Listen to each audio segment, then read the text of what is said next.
Oh, wrong screen. No. Right screen. Okay. Oh, Audio output is on. We are officially live, I think. Yeah. I think everybody can be heard, but I'm not sure. barely. I hope everybody can be heard. Can somebody check the stream there to make sure everybody can be heard? I can test. Yeah, please do. Uh, Susie, yeah. say something. Well, she make Yeah. them randomize us. There you go. Yeah. Okay, Um. I can hear everyone. All right, perfect. Okay. Anyway, welcome. We're live with the podcast as per usual. A little bit later than usual, actually, because Susie had a late shift today. So I decided to reschedule it until 7 p.m., even though Susie was trying to convince me I said 6 p.m., which I did not. No, I said 6 for you Yeah. because I didn't want to do it 2 hours after I I got off said of work. 7, and you were like, yeah, that's fine. You are also asking me this when I'm like working so many hours this week. But we discussed it. Anyway, first topic of the stream. What's up, Steven? First topic of the stream is going to be cyberbullying. Anyway, that's what we were just talking about off stream. What we were going to do is the first topic. So, cyberbullying is very prominent these days because everybody has easiest access to online and everybody has the easiest access to message people. And a lot of people won't block people. That is the one problem with it. People are too afraid to block people. That's my honest opinion of when it comes to cyberbullying. I think it depends on who it is when it comes to blocking people. You have a valid point. Never argue with a woman. I'm not arguing with no woman. What? Like what? Anyway, yeah. So Exactly. No. the simple fucking fact of the matter being is cyberbullying has become so damn easy because you've got Twitch, YouTube, Facebook, Instagram, Snapchat, Reddit, Tumblr, Twitter, fucking. What else have we got? TikTok. TikTok, yeah. And fuck, what else is there? What else is there? There's Text so many more. messages, which is Yeah, always been there. WhatsApp. Oh yeah, Like WhatsApp, Kick, any form of social media you can be bullied on. There's so much out there. Now, the thing about cyberbullying and the effect it can have on someone. One, you can say it won't get you, like any form of bullying or any form of mental abuse. Oh no, that doesn't get to me. But an hour or two later, all of a sudden it hits you like a ton of bricks. You're like, shit, is that real? Is that true? Do they really think that, or what? Like what? You know what I mean? So all of a sudden you're in limbo, like, fuck, what did I do to deserve this? And a lot of the times the people that are getting cyberbullied don't do anything to deserve it. They're just the quiet people. Quiet people are always the easy targets for bullying in general. I used to be a quiet person when I was at school. That's how come I know. I was bullied every day. By people in school, by my own cousins, and I got abused when I went home by my father. So I never really got away from any of the bullying slash abuse for my whole life. This was the truth until I hit probably like 14, 15. So you can imagine I was in school when I was 4. I started proper school when I was 4 years old. And I got bullied all the way up until I was like 14 or 15. Consistently every day. Got the shit kicked out of me more times than the good of it. So yeah. So I know what it's like to be bullied. I know what it's like to be cyberbullied as well. I've had it happen where actually I might tell that story, but that one's a little bit. Anybody else have any stories before I go into that one? I mean, I sort of. It wasn't like consistent bullying when I was in school, but I definitely got like picked on because I grew up here in New York, but I was home to Alaska every summer where like we worked. Like so I worked and I was a hard worker and like I wasn't girly and everything. You sound like you've gone very distant from your mic there. Yeah. I'm closer. Yeah. And so I got like picked on and instead I didn't really fit into school, but thankfully it wasn't ever anything physical. I don't think with girls it usually is. I mean, I'm sure there are times, but just like the quick thing that just happened that made me think of it because most people here are online considering it's Twitch. Exactly. When I did my 24-hour stream on Friday, somebody jumped in and I like the LGBTQ tag. Myself. Yeah. So somebody was like, "Oh, like what are your pronouns?" And I was like, "Oh, it's she, her." And then somebody else jumped in and goes, "My pronouns are your slash." Like so. Yeah. You're lag there, right? So you're lagging at the moment. Shit. What the shit. All right, I think you're good now. Try I was saying gonna that say, I again. was just waiting. Yeah, try saying that again. All right, the guy said, my pronouns are your/fat. Like how you write him, her, he, she, he, or she, her, he, him with the slash in it. And so I just ignored it at first. I was Of just course, like, of whatever, course. like, I'm just gonna like leave it. And hopefully he doesn't say anything else again. And then like a couple minutes later, he just goes like fatty. And I was like, okay, whatever. Like, dude, positive vibes only. I wasn't gonna say anything at first, but like you said something again. So like that's not welcome here. And it was actually ended up being really funny because Shim's one of my moderators, and he banned them for 5,000 seconds, not realizing that's Damn. 83 minutes. Fucking hell.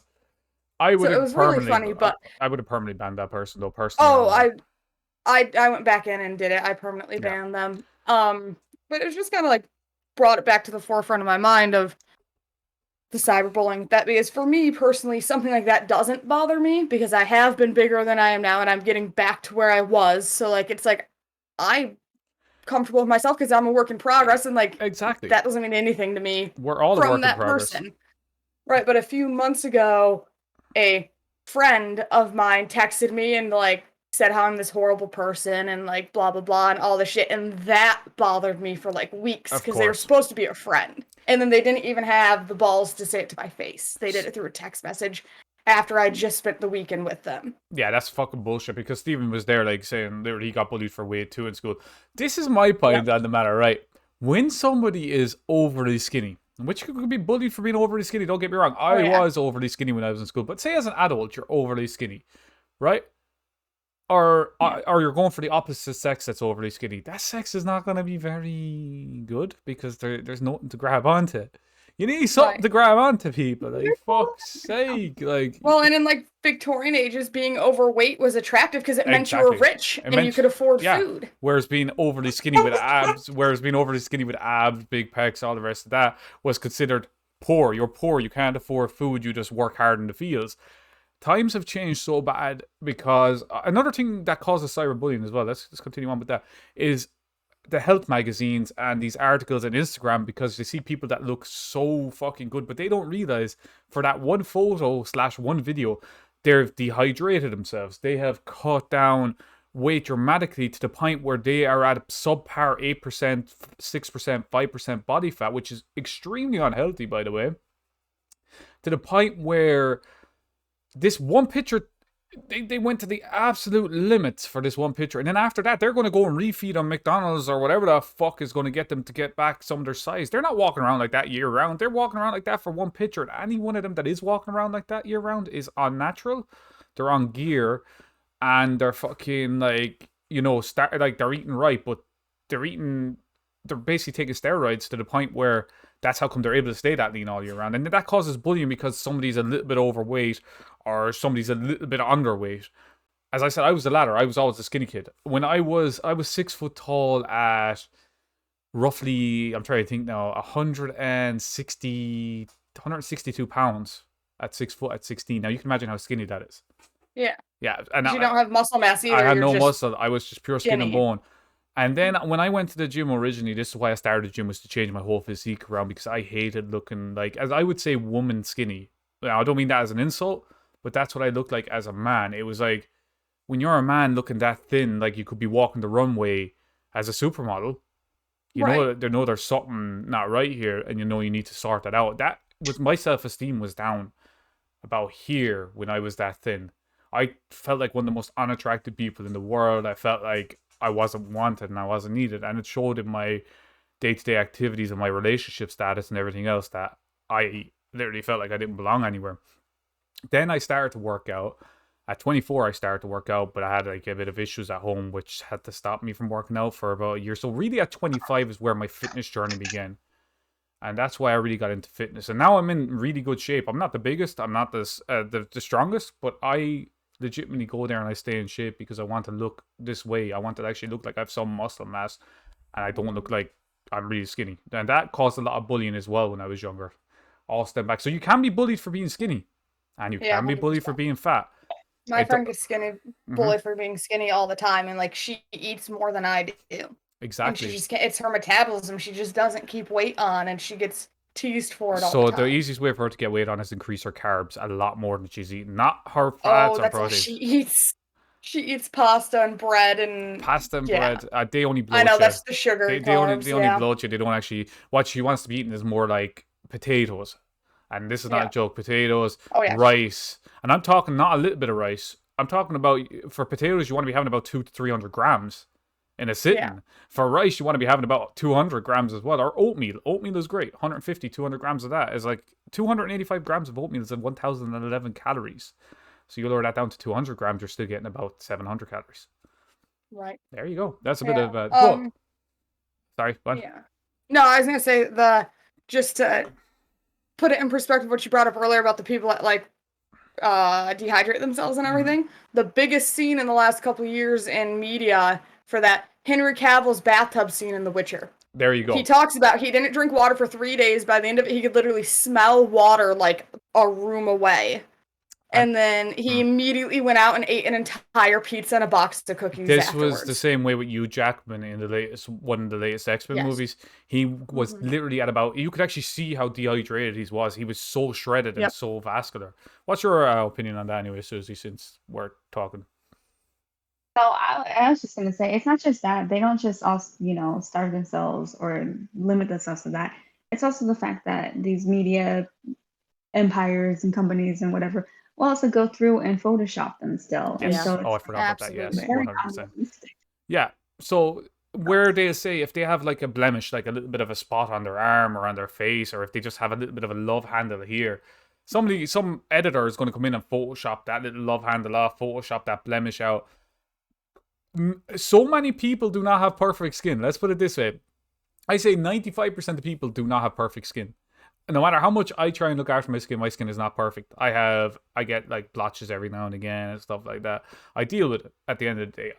It's just when you have higher tests in your system, actually you begin to produce more adult acne. That's as a man, like, and I do get adult spots every now and again on my arms and stuff like that. It's perfectly normal. You just need to you need to just exfoliate, moisturize, or lotion, and just drink more water. And honestly, that's what counteracts it. Not 100% because skin is complicated. I've been trying to keep mine clear for like 3.5, 5 years. Still break out every time it's my time of the month. Well, Same here. that happens with women anyway. And if men can't accept that about the woman's time of the month, they're fucking idiots. Let's put it that way. Every woman bleeds, at the time of the month. Every woman has their mood swings. And all you have to do is run and hide. And throw chocolate at them. And throw chocolate at them. You have one of them extender arms. You know, the claws with extender arms. Yeah, the clamp. Hey, babe. Here, have some chocolate. I don't want fucking chocolate. Okay, fries? You want fries? We joke. I do joke about that, by the way. But seriously, it is just about understanding when women have their time of the month, they're going to be hormonal. They're going to be, that is perfectly normal. And if you can't handle it, you're more of a boy than a man. Simple fact. There is a difference between being a boy and a man. You could be 28 and still act like a child and not understand all these things. And you could be 29 or whatever and be way more mature on the mature end and still have your fun times and laugh. But you need to be mature. You want a relationship or anything, maturity is key.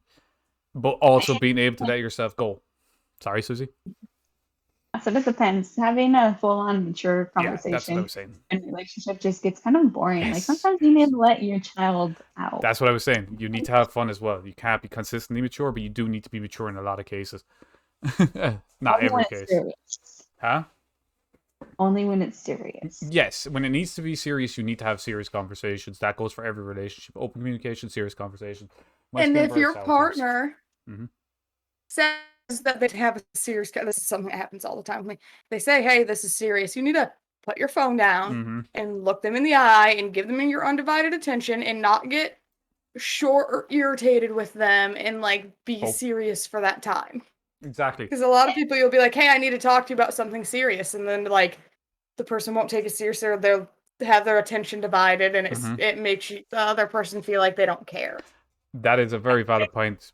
Very valid.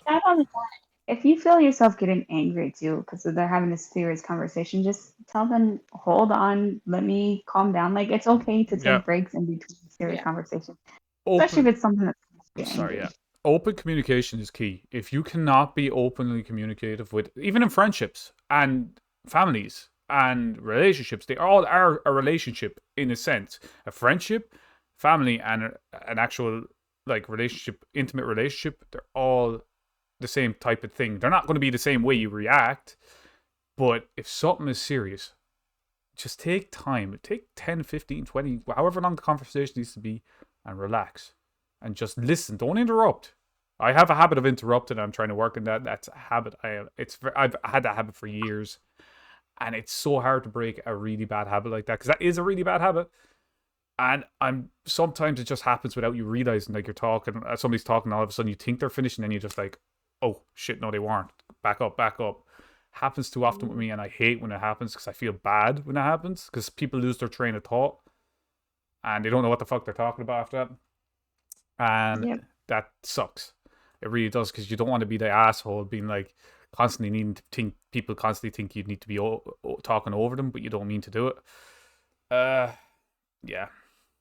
No. Yep. So that's something I'm working on.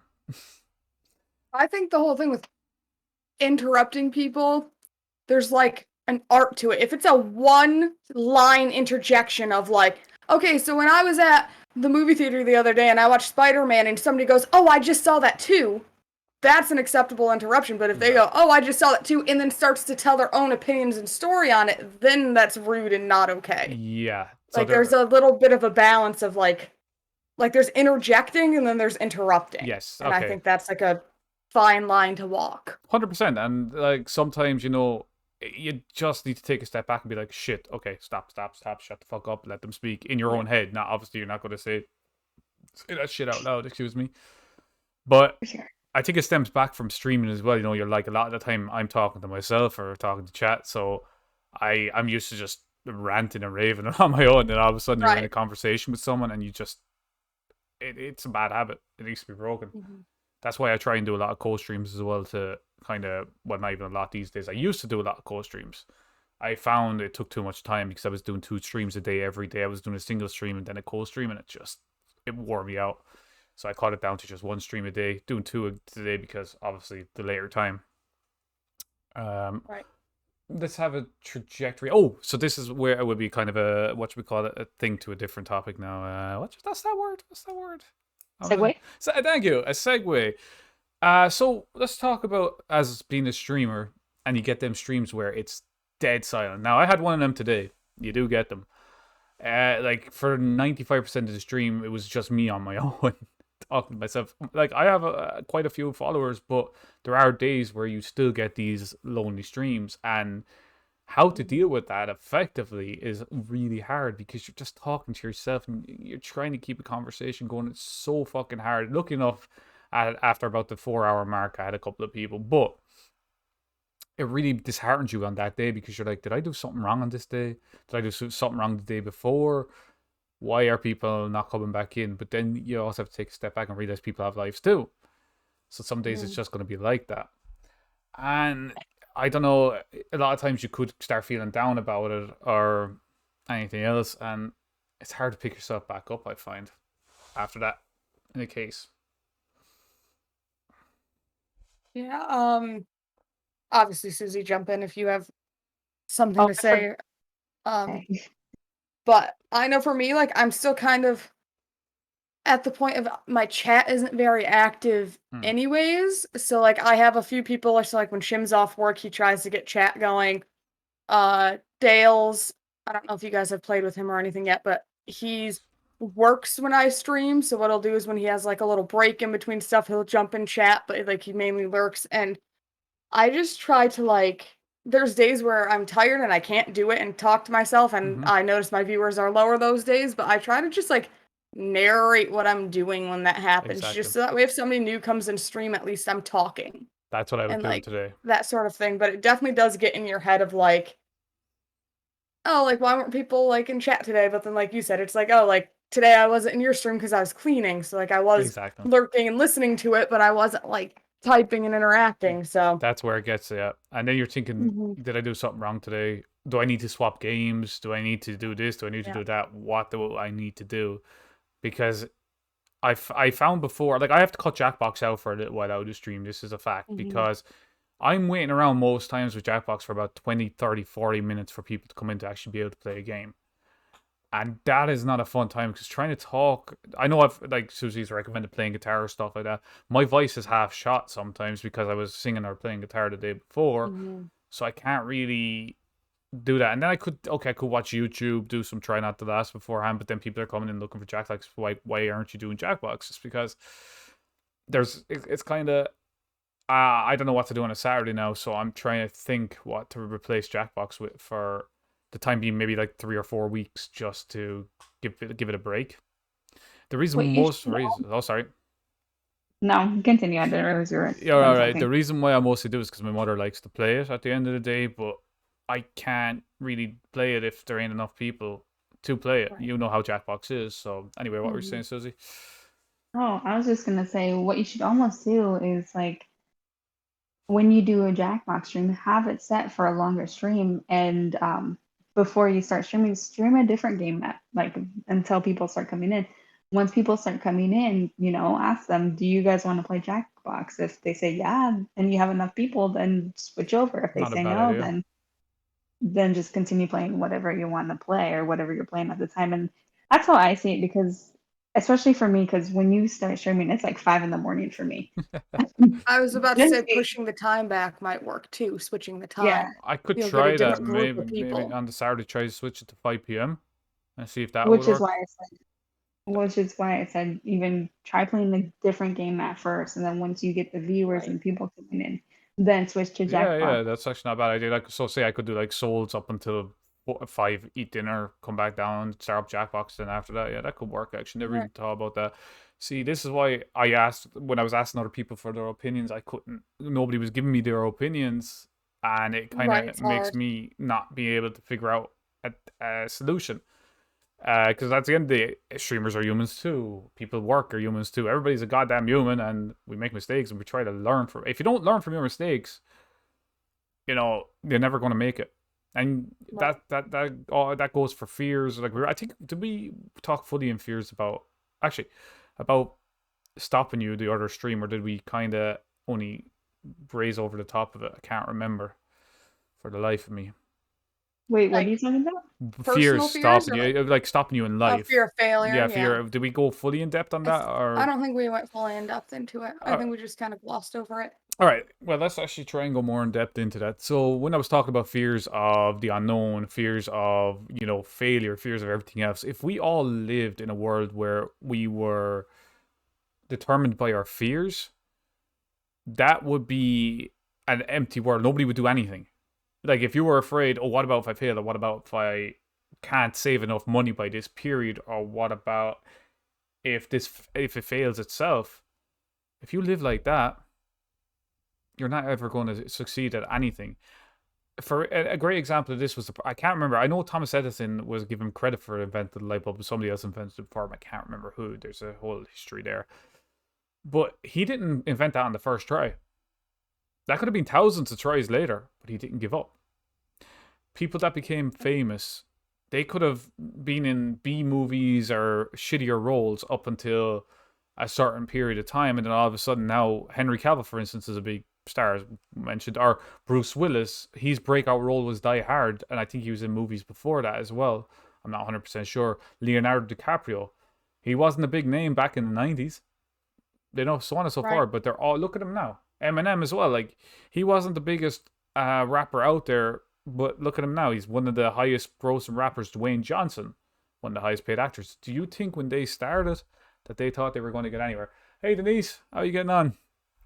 Hey Denise, is a really good example because his original sound back when he was first making music wasn't popular, so he had to create his alter ego, Slim Shady, and make music for his people instead of the music he actually wanted to make.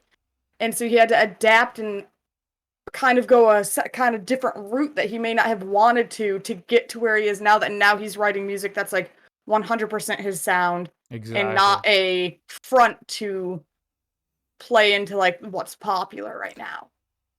Well, that is the truth. What were you saying, Susie? I was same. Was it Ryan Reynolds the same? I think it was Ryan Yeah. Reynolds.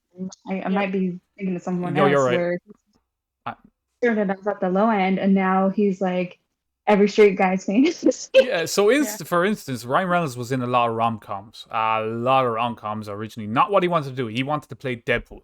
That's the character he always set out to play. And the original initiation of Deadpool was in that shitty X-Men movie where he was no fucking mouth, no nothing, and these claws. It's like, nobody even knew that was Deadpool, for fuck's sake. And that's what, there was the stipulation. If he didn't play that role, he would not have been allowed to play Deadpool. Now, think of the 2 Deadpool movies that are out there. Fucking phenomenal movies. Hilarious. And they have the Ryan Reynolds charm on top of that. As I've said, this is the only person I would ever go gay for is Ryan Reynolds, if you could go gay. Honestly, I don't give a fuck what anybody says. One celebrity I would. Ryan Reynolds, if you're out there, holla. I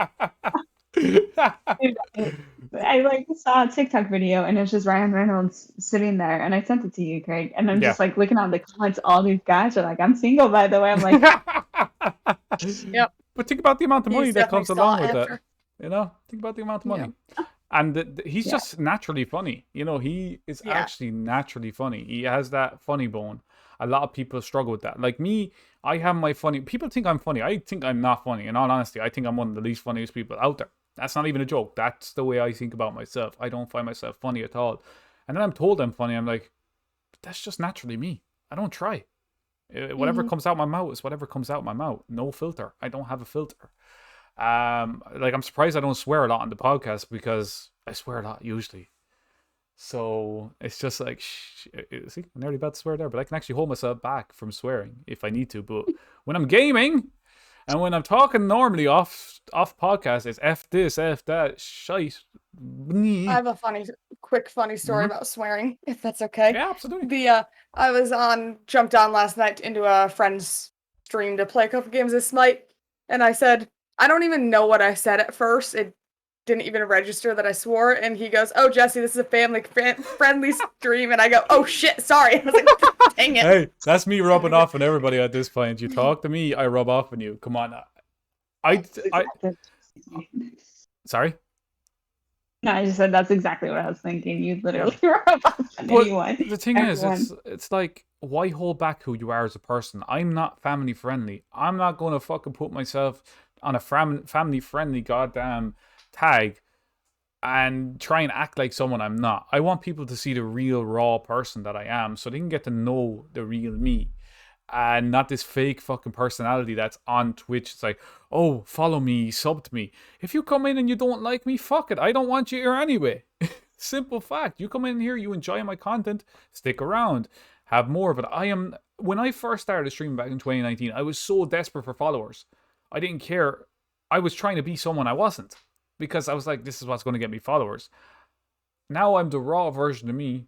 You don't get any fake, or you don't get any fake people, any fakeness from me. Jesus, I can't speak. I'm like Mike Tyson trying to speak. Anyway, I can't even do a Mike Tyson. Anyway. That's a version of you, okay. What? Nothing. I'm just repeating what you said. Yeah, thank you. I didn't know I needed a parrot, but joke. But besides the point, it's like, never fake it to make it. Because when they really find out who you are, that's going to turn a lot of people away. Be you. Be genuine. And people will begin to resonate with you. That's how I keep people in my life. I'm me. Yeah, I have my up moments. I have my down moments. If I didn't say I had I'd be bullshitting if I said that I had no down moments. Every single person has down moments, no matter what way you look at it. And sometimes you can even see it on stream that I'm not particularly well mentally that day. But I'm still there to try and entertain and try and pick myself back up because I find streaming actually helps me pick my own mental health back up when I'm feeling down, you know? That's another streamer that I play Smite with and stuff. He has a podcast as well that he has like guest people from the Smite community on it. And the one I kind of paid attention to, I don't tend to listen to a ton of podcasts because otherwise I just won't have time in my life. The one I was watching, they were talking about how they're different people on their stream and how they have to put on a front to stream. And I'm like, why would you want to do that? Like, both of them said it. They're like, oh yeah, like I have to get like into the mindset of like enter their tag name here. And I have to get in the mindset to be that person, to be my streamer self. And I'm like, why wouldn't you just want to be yourself. Like the first time that I played with that person off stream, I was absolutely shocked by how he was speaking and talking, because that's not how he is on stream. Do you know why that is? It's because people are afraid that people won't like them for them. I stopped giving a fuck if people like me for me a long time ago, and I've improved leaps and bounds by that. I was so afraid of people judge me back in 2019. I would literally, if somebody actually said any negative thing against me, I would get upset and I would get sad. Also, I was going through a lot of shit at that time, like a lot of debt, depression, being bullied online, and like I've experienced cyberbullying, like proper cyberbullying, no fucking joke. I've experienced it, and I had to block 7 people. 7, not just one. This was 7 different people, and the worst thing was they were all teenagers. You know? Oh, nice. Oh yeah, because I used to game. You know, when you're gaming, you game with people of all ages, no matter what. Now I have a rule these days: if I'm gaming with someone, you have to be at least 18 or above. Most times, unless of course you want to play Jackbox, that's totally fine. Because what ended up happening was they tried to, they always were just absolute toxic pieces of shit. They're the guys that came in and said, "I'm glad your uncle passed away the day after he passed away." Those are them type of fucker. Oh yeah, assholes. yeah. And also they basically catfished me on a dating app. At teenagers, mind you. Yeah, I was on POF back in 2019, and they made a fake account. And yeah, that's because they wanted to get illicit pictures of me. I don't know why, but that's exactly why. That's the story I was going to tell. They ended up getting some illicit pictures off me. And I was like, you're a bunch of teenage boys. Why the fuck do you want to see that sort of stuff from an adult man? Like, you know, we all do stupid shit without thinking.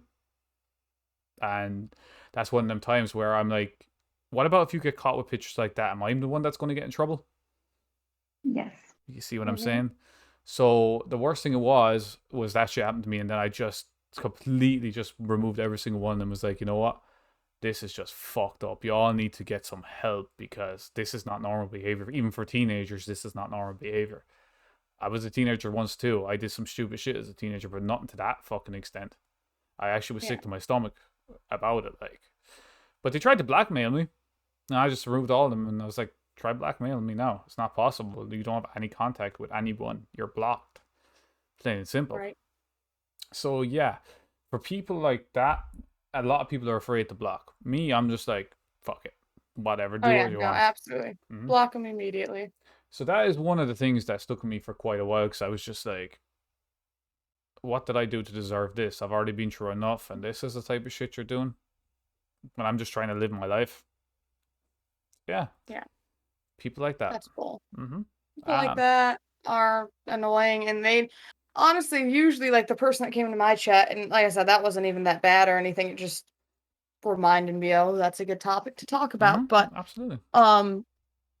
What always pops in my head is like, what is going on in your life? What hurt have you experienced? What part of you is broken that you're going on the internet and putting it on someone else and bringing someone else down just to like feel a little bit better about yourself. So I always try to look at it from that point of view, because it's like, I used to get upset and everything, but now, like, after working with the kids that I did that were like behavior issues, like at school, and called you a bitch or the C word that day or whatever, it's usually like, okay, like, hey, like, did something happen last night? And then usually they'd break down and they had a fight with their mom or something. Exactly. And so you kind of have to take a step back in that situation and just be like, okay, yes, block them, but like, clearly something's going on that they need to get help with or talk to someone about, and they're not doing that. Exactly. That's the thing. That's where bullying stems from 90% of the time, is people having stuff going on in their life that they can't deal with or are afraid to talk about, and then they take it out on other people by bullying them. And unfortunately, it is unfortunate, because they have no other outlet. They're too afraid to speak, especially if they're getting abused or anything at home. They're not going to be able to speak up that easy, and then they start lashing out because they don't know how else to express, like, this is what's happening, this is why this is bad, and so on and so forward. That's the good thing about the like whole movement on the internet right now of like men and women alike, or any other that you may identify as all people as a whole. Like, don't be ashamed for having mental health issues or for being abused, like, and for asking for help. And it's a huge like movement on the internet right now of like making it more accessible and less shame Hmm. and teasing involved in it. And like I think that's a great thing that's happening because hopefully in 20 years or whatever, teenagers won't feel like they can't talk to people or things like that about it. Well, Hopefully. I did see You this never know. video on TikTok. Right now, this is coming from somebody else, not from me. So this is probably going to get a lot of heat out there because it's about the gender identification Mhm. topic, which is not discussed enough. The guy literally says is people are trying to identify as someone else before they even become happy in themselves, before they even know who they are. And it is actually a mental health thing that they have because everybody's identifying as something and people are just jumping on it because they Mhm. want to get attention or whatever to be something else that they're not instead of being happy in their own skin. Nobody tries to be happy in their own skin anymore. They just want to be something else or someone else. That's what the guy was basically saying, broke down. And I was like, it does make sense though. A lot of people do have mental health issues, and that stems, and then they're just trying to brush it under the surface. And then they're like, oh yeah, I don't identify as this, I identify as that. I'm not saying everybody does. This is not brushing everybody with the same stroke. If anybody comes after me for flack or anything about this is legitimately an honest concern because people are not talking about this enough, and they're not talking about the mental health aspect behind I identify as this and I identify as that. Why do they identify as this? What actually is making them say I need to identify as this certain thing? I have no issue with anybody and their sexual preference, what they identify as, but it's the thing behind it. That's what the guy was saying. I was just like, it does make a bit of sense if you think about it. It's just one of those like food for thought things of Mm-hmm. especially like I worked in elementary school, so it's 3rd to 6th grade, which is what, like I don't know. 11 or 12 at the oldest, minus 3rd grade It's can't like be eight. that. Yeah, It's like eight. it's like 9 to 11 or 12 years old. 8 Mm-hmm. or 9 to 11 or 12, like that's the range. So there's a girl in 6th grade, so 11 or 12, who she would like wouldn't talk to anyone else, so she would always talk to me. Yeah, And oh, I just want to be a boy, and it was just kind of like I was like, I do not feel qualified to give you advice on this. exactly. So like, if that's the way you feel, like you need to talk to your parents about it and talk to somebody who's more qualified in whatever psychology, whatever it might be. But I Yep. was like, but I do have a friend who's trans man, so like if you need somebody to talk to, I can do that for you. But it's kind of eye-opening of like, you're like 11 years old, and sure, absolutely, some people Hey, feel mother. out of their skin or they know they're supposed to be like people that are born men and who are always super super feminine. Yes, exactly. Sure, absolutely, but it was just kind of really eye-opening for an 11-year-old kid to be like, I know that I want to be a boy, and I'm like, I didn't even know what I Yeah, like, what sport I wanted to play at that age. Like, it's just such a it makes me nervous sometimes because it's like if they decide that at that young, obviously they're not going to get surgeries or anything that young, but yeah, how does that affect the development of their brain and things? And I'm not saying a bad way or a good way. yeah, Like yeah. it's just so like if they're oppressed, it's going to be bad. Like if her parents like don't accept it, it's going to be bad. Yeah, it's just a whole can of worms that I don't understand like psychology and stuff enough to wrap my head Yeah, around it. exactly. And it Yeah. stems back to the point of they should try and get if they talk, they should try and see does this person need help instead of just automatically labeling them. Because one of my mod slash good friends, Lizzie, is trans. Okay, 100%. And I have no issues with anyone like that. Like one of my close friends sending videos over and back on TikTok and messages on Snapchat and stuff like that. Me and them are actually very close, Lizzie and Ellie. And Lizzie actually came out and told me, like, I felt like this for years. And I was like, I completely understand and respect that. Like, I have no issues with that because at the end of the day, that's the type of person I am. If you have this thing, but before you actually, 11-year-old, especially someone that young, doesn't even know who they are. There's no possible way you Right. could know who you are as a person at that age. I didn't know who I was. I didn't know who I was Mhm. until recently. I didn't know the person I was because I had to get help for my own mental health issues to know who the fuck I was. And now with this is like different. I See, think differently. Sorry, go on, Susie. I was just gonna say, see, I can understand where you're coming from, but also, nowadays with the kids and how they're growing up, they're a lot more in tune with the environment. They're a lot more in tune with their, feelings and everything like that. And so I can kind of understand why if like a 7 or 8 year old, because there are 7 and 8 year olds who say they want to feel like this or they want to dress this way, I can understand where it's coming from a little bit because, like I said, I mean, my niece is what, like 8, 9? 9, I think. Yeah. Yeah. No, she's gonna be 9. Oh, she's And going to be 9. Oh, like that's right. Yeah. she's like super good when it comes to like electronics and whatnot. And so, and it's not just that, like these kids are, like I said, they're more in tune with who they are themselves. They're more self-aware than like when we were kids. When I was 9 years old, I was like, yeah, I want to go on the swing and swing high and then jump off the other end. But Like that's I all didn't we really, had. yeah, I And didn't it really care. access to so much more now. But the other thing Yeah. as well is there's been a lot of studies out there on brain development with kids and being put in front of phones and tablets, and it's not good. It shows No. that their brain development is actually slowing down, and they're actually becoming more stupid, believe it or not, because they're Oh, I consistently 100% do. like, yes, they may be faster on a tablet and they may be faster on that, but when it comes to actual problem solving and stuff like that, they haven't a clue because their Mhm. brain development is so much slower. It's the truth of Mm, it. Like, studies have been done None time of and time again. those guys or girls, none of those 6th graders could resolve their own issue without an adult input. Exactly.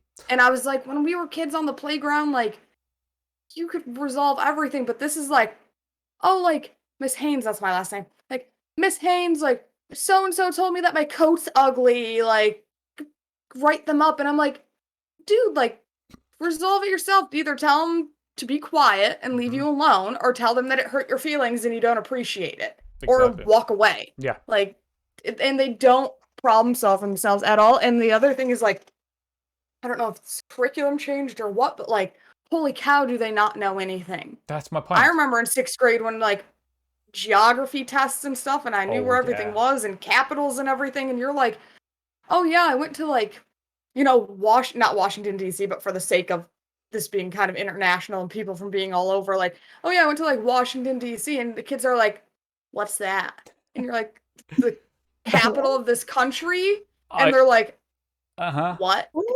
I saw that on Omegle, like an Omegle video. People that go on there. It was on TikTok again. This guy was like, do you know anywhere else in the world? Do you know anything? She's like, no. Do you know any other place? No. Do you know what Washington D.C. is? No. It's like, even I know what Washington fucking D.C. is, and I've never even been. I've only been outside the country twice in my life. I've been to Disneyland for 3 days in Paris, and I have been to Oakwood in, I think, Wales for a day. And I can tell you most places in the world. I might not be able to tell you exactly where they are on the fucking map, but I can tell you they're over this side someplace. Right. They're in this area. They're on this continent. Exactly. Yeah. But it's just gone to problem solving just isn't a thing anymore because everything is handed to people with the internet. Okay, I'll Google this or I'll do that. Yes, Google is great. But I still try to do math in my head. Yes, I suck at math. I still try to figure it out in my head before using a calculator. Because I want to be able to still have my brain function properly, but everything is right in front of you at a touch of a button that nobody needs to solve problems anymore. And this is why brain development has slowed down an awful lot. Yeah. And soon enough, what's going to happen? What's going to happen in 10, 15, 20 years' time? I'm not talking hundreds of years. I'm talking 10, 15, 20 years with the way technology is going. Are teenagers not even going to be able to do anything for themselves at all? Most teenagers entering the workforce already are like that. They do not know, like we said, how to problem solve or how to like really work. Use your fingers, exactly. And things like that. But yeah, it's they don't. Their mind literally just doesn't know how to operate in that way. Like I saw it when I was waitressing. We brought in this young girl who was like, 18, and she could only do one thing at a time. Like if you told her lag the thing, shit. All right. I think you're good now. Okay, so if you told her one thing, that's where you are. So if you had to tell her one thing at a time because the rest of it was like if you gave her like a list, she like couldn't process all of it at once. Exactly. So if you were like, okay, you need to clear and wipe down table 7, then you need to like put the plates away from the dishwasher, and then we need you to make this salad to go. she would clean then wash the table, and then that's it. And then like the to-go order would come in, and they're like, "Where's the salad?" And oh, you were supposed to make. And she's like, "What?" And it's like, it's not just that. It's just like a quick example or whatever. But it was like so weird. But like as Denise said, when he was a kid, he thought New York is the capital of the USA. At least you know that New York is in the fucking USA. At least you know that much. And as my mother said, for maths, you can use your fingers, yes. Or you could kind of say, okay, 10 divided by 5, that's 5, because that's half 10 or whatever, you know. Right. 10 divided by 5 is 2. See, there's my math being shit. That's what I'm saying. Like, or whatever, you know, that kind of way. I was just... But you were also talking quickly, but I just figured I'd throw that out there. Thank you. Yeah, 10 divided by 5 is actually 2 because it's like... me and math are shit. I've already said this. I suck at math. When I was doing math in my courses and that recently, I was good at that. Every time you do something, you know you're good at it. Now, like, there is a certain thing is I can multitask very easy. I can be on my phone texting someone and still listen to a full conversation and respond to this full conversation. I do it many times. But there are people nowadays that can't even do that. They can't actually, they just zone completely on their phone and can't have a conversation. I'm like, how? How can you not hear what's going on around you? Where are your cues of your hearing / you're so engrossed you can't actually do fuck all.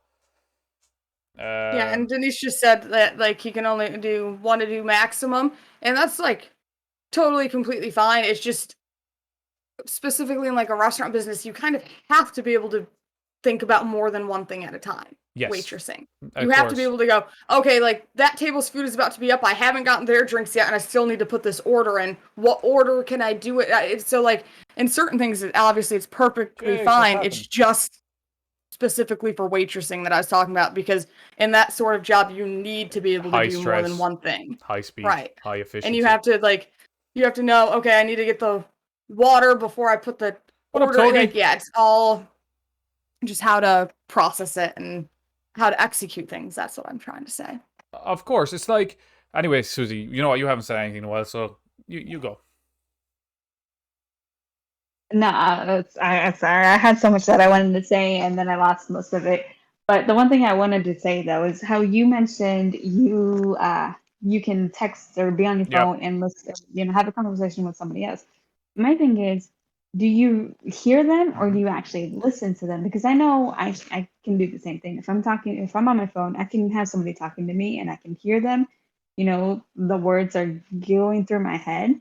When it comes down to actually paying attention, like out of everything they said, I probably actually listened about half of it, if that. So the reason there's a difference between hearing and listening.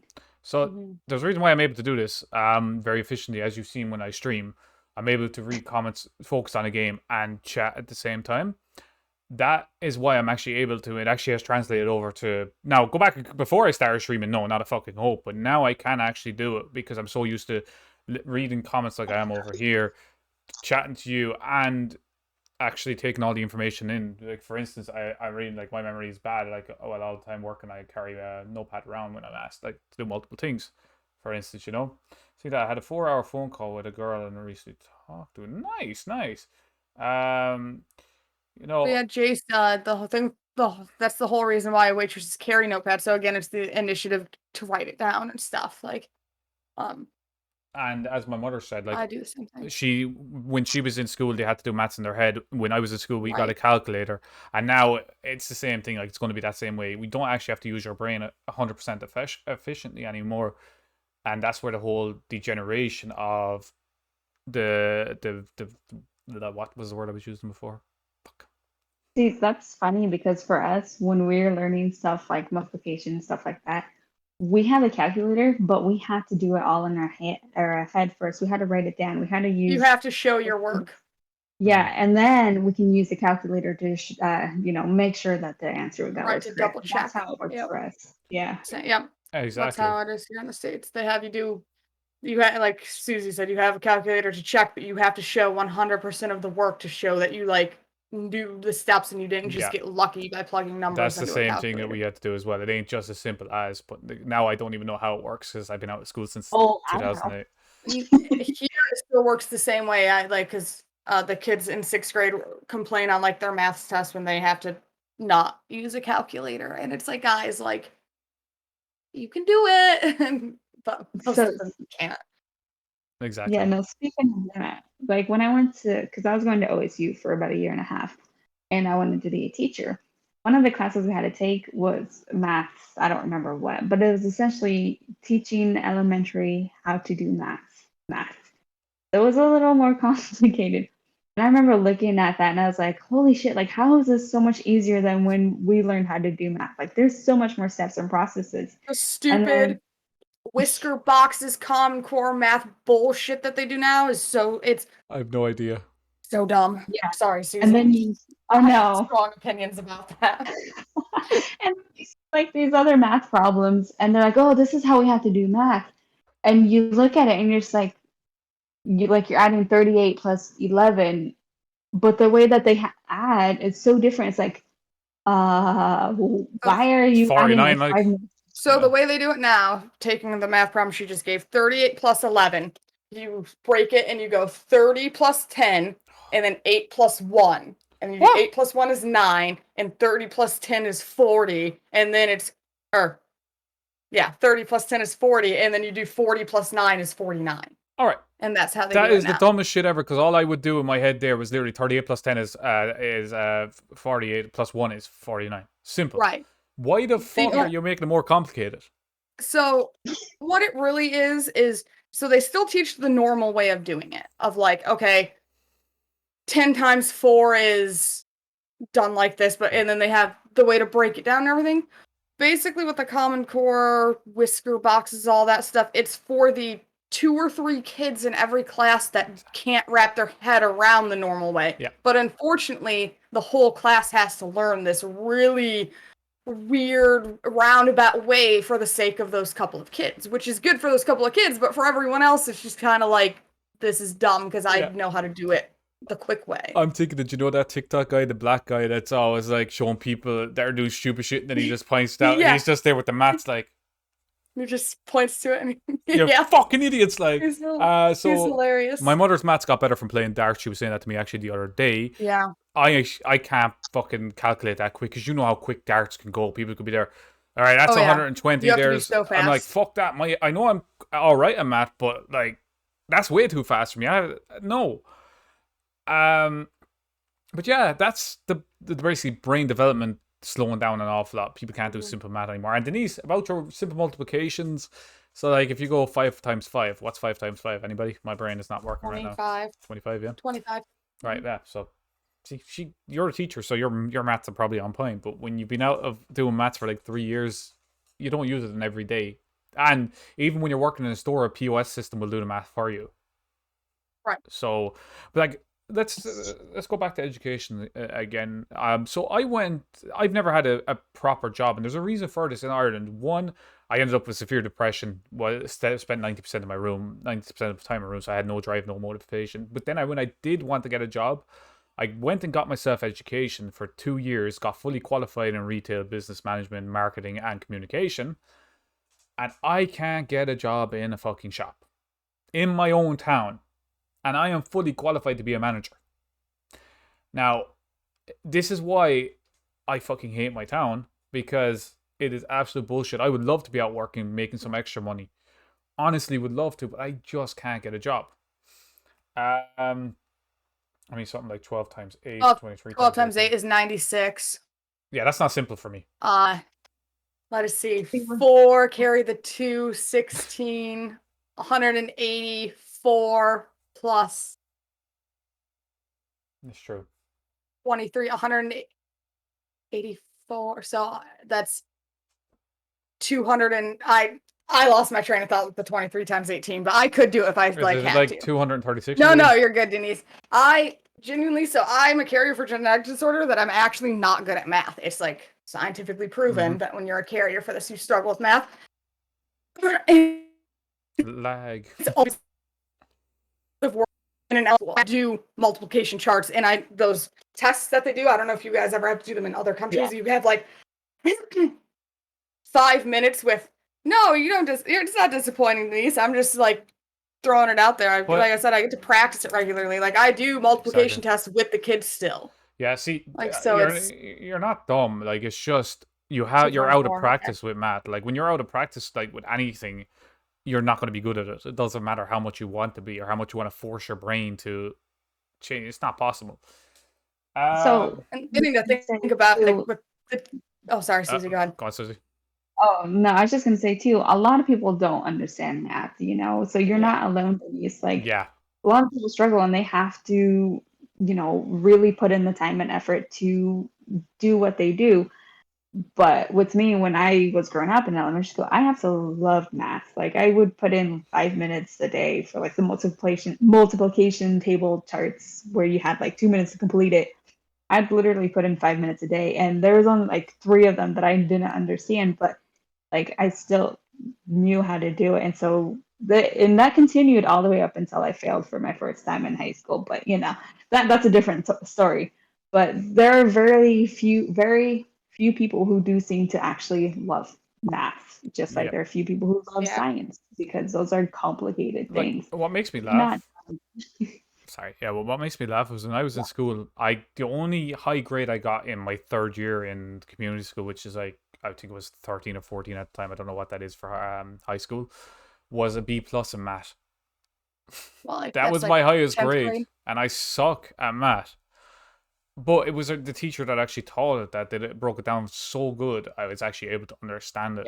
That's the thing about math. When it's broke down in a specific way, you can understand it. But after a couple of years, you don't. And 5 years in school, look, to be honest with you, we had this discussion last week, but we didn't dive deep into it. School, in all honesty, is not the most important thing to succeed in life. It really isn't. Most of the successful business people out there didn't finish school. Most of the successful people out there tried something and it succeeded. That was the thing about fear of failure. If you have a fear of failure and don't try anything, you're going to fail. Yep. And the other thing, like, oh, go ahead, Susie. Oh no, I was just gonna say wait, what? It's Who followed? I can't see my dashboard. Oh, there we go. Somebody double follow? What the hell? Thank you for the follow, by the way. R4LYCE, LYEC, or LYAC. I'm looking at a small screen watching that. Why did that double pop up? You have two alert boxes. I should only have one, but I can't really check right now. I'll look at the end of the stream. Right. Doesn't really matter. What were you saying, Susie? Yeah. Oh, I was just going to say, it also has to do with confidence. As we mentioned before, the more confidence you have in yourself and the more you believe in yourself, the better you'll do off. Yes, that is the honest God's true. Confidence will resonate. Even if you're faking your confidence, eventually the real confidence will come. As they say, fake it till you make it. It's the honest to God's truth. That's how I got my confidence. Like, what was there was another topic I was trying. I was gonna say quickly with the school thing, just because I feel bad Denise said it, that I just was disappointed in him, and I'm not. The other thing to think about too is the difference just where you grow up, because here math and multiplication is drilled into us daily, like sometimes multiple times a day from the age of like 6. I'll give you so it's just constantly drilled into you, and anything harder than multiplication I cannot do, even with a calculator. I don't know how to find sine or cosine or tangent. Like I can't do any of that stuff. It's just adding, subtracting, multiplication, dividing. I can't really do in my head. Well, with that, Mother, I know for a fact you have the talent in you anyway. You'll make it right. You always do, so don't worry about that. Just drive on forward with it. I'm sure you'll do great. Oh, trust me, I could show you some of our work. Like, legitimately, she made my sister's dress for my cousin's wedding from scratch and her own dress from scratch. She also altered my cousin's wedding dress and made it into a double piece, basically. Instead of being fully lengthed, you could take half of it off and turn it into a kind of wedding skirt. Like, that takes a lot of talent. She's also made many of cakes that even professionals would make, and she would actually outdo half the fucking professionals out there in what she can do decoration-wise, 100% hands down. I can bake a good-ass fucking cake, but decorating I'll have the shakiest hands in the world, so you'd end up with, like, happy... What the fuck does that say? Is that an anniversary, a birthday, or fucking... No, you know what I'm saying? It's the honest to God's true. It's just about building yourself up and saying, fuck it, if it works, it works, and I know it would work. There was something I was thinking... Oh, segue to another topic. Sparing effectively. This is one that I actually wanted to bring up because I'm sparing right now as I go on a holiday. Okay. Anybody have any ideas how to spare effectively? Because I'm doing it right now. I'm just going to... all unnecessarily costs. Well, I did say that to you, actually, so... I know. All right. Let's actually... That's the only thing. I'm so bad about saving money. See, this is the problem. I used to be very bad, but it's about having that goal, okay? That goal towards that you want to save towards. Okay, if you really want something, you're not going to make any fucking excuses, and you are going to spare towards this thing that you want. That goes for anything in life. If you want a new car, you really want that new car, how are you going to get it? What? Save up. Give up? Nah, that's the wrong way. I said save up. I thought you said give up. I'm like, what? All right, we're trying to give people motivation to save, not give up. Anyway, so the point being, if have no confidence in yourself, right? That's the whole name of the. I guess, yeah. Oh God, no, that is the worst name for a podcast either. Lose all confidence. So sparing for me, right? When I really want something, like when I wanted my PS5, for instance, I had to spare. I don't have the highest amount of income. I will eventually when I can actually get some fucking work. But with whatever income I have, so let me actually break down my income. I'm not going to lie. I'm going to say that I get 203 a week. That's 203 euro a week, right?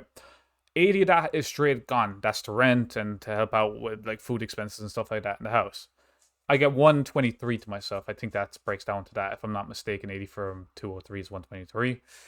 And then I have to get like extra bits for myself. Then I have my gym membership, which is 40 at the end of the month. And if any other extra expenses come up, I need money for that. So you can imagine I don't have the highest income. But the way I'm sparing right now is I cut out every single extra thing. Extra caffeine I was intaking. Extra shit I was buying. It's literally straight all into savings. Any extra money I have goes straight into savings. Like whether it be 70 or 60 or 50 or 100 euro. Whatever is left over. Straight in there. I'm not touching it. But that's what you need to do. You really want it. You have to fight for it and you have to work towards it.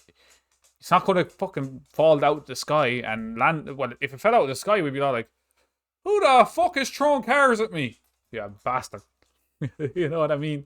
But the simple fact is, it's down to like literally determination, willpower. If you have the will to do something, this is something that I was actually talking to my friend Steven, he's not in the chat anymore, earlier. Okay, giving up on stuff a lot of people do very easy. But let me ask you a question. Did you ever learn how to ride a bike? Yes. All right. How many times did you fall off the bike before you were actually able to ride the bike? That's 0. just bullshit. 0. Bullshit. You at least fell off at one time. I fell off after I learned how to when I was doing stupid stuff on it. Okay, but did you get back up and start cycling the bike again? Yeah. So did you give up after that one fall? No. Now let's let's actually put that into modern terms. You have one failure. You end up spending extra money that you shouldn't have spent. Are you going to give up on saving because you had that one fall? No, you're going to get the fuck back up and throw the money back in there. This is the way you should be thinking. I fell off my fucking bike. I fell off my bike into nettles. I fell off my bike into thorns. I fell off my bike. I'll give you an even better one. I was getting, a saddle, somebody cycling, you're on the back of the bike. I landed on the back wheel on my balls. And I still fucking cycled. Okay, great story. Anyway. That's like me with horseback riding. I was bareback and my horse got spooked and I fell off and ended up like kind of going underneath the horse and its hoof tore up the inside of my knee and I literally just stood up and got back on the horse. There you go. That's exactly what Jace was saying about sparing there. Is like, I calculate up your expenses, break it down into what you have spare, and then put away the rest that you don't need to spend. Then just find unnecessary items you can live without. Yes, you can live without these unnecessary items. Soft drink, alcohol. If you're a drug addict, okay, maybe that might be a little bit tougher for you to live without the drugs you're on. But smoking, if you are a smoker, it's a hard thing to give up, but it is well worth giving up. First off, it's going to put years on your life. Secondly, your appetite's going to increase. Smoking, I remember I smoked. Trust me, my appetite decreased a lot when I smoked. As soon as I gave up smoking, my appetite went from about here to here. So you can imagine, it's like my boyfriend. I was complaining about like actually spending money. You I only smoke when I drink. Whatever. You drink 5 or 6 days a week heavily, and smoke when you do it. If you cut both of those out, you'd have an extra $100 minimum of spending money every week. Yeah. My favorite thing about social smokers, is what to call themselves, is they're just too cheap to buy their own cigarettes. Oh no, he buys his own. Well, then he's just a bum. He's bumming. I have I have heard many people who say that I only smoke when I drink, and it's like, yeah, how often do you drink? Like I used to know a guy who we would go over to his house like every Thursdays or Fridays because that's when he would do. They're not really parties, but kind of gatherings. And if you went there, you brought something, but he would say the same exact thing, and you would see him by the end of the night just like almost completely wasted at times, and it's just like. But he's like, oh, it's because it gives you that good buzz. But I'm like, this isn't a buzz if you're like gonna be passed out drunk with you having your kids that are gonna wake you up in the morning, like. But Exactly. to each their own. So Yeah, Well, that's the that's truth. yeah, So as Jason's saying there, I find a lot of people spend a lot of money on fast food. Yes, this is true, 100%. but there's no harm in buying fast food once a week, maybe twice a week tops, right? But do you actually need that?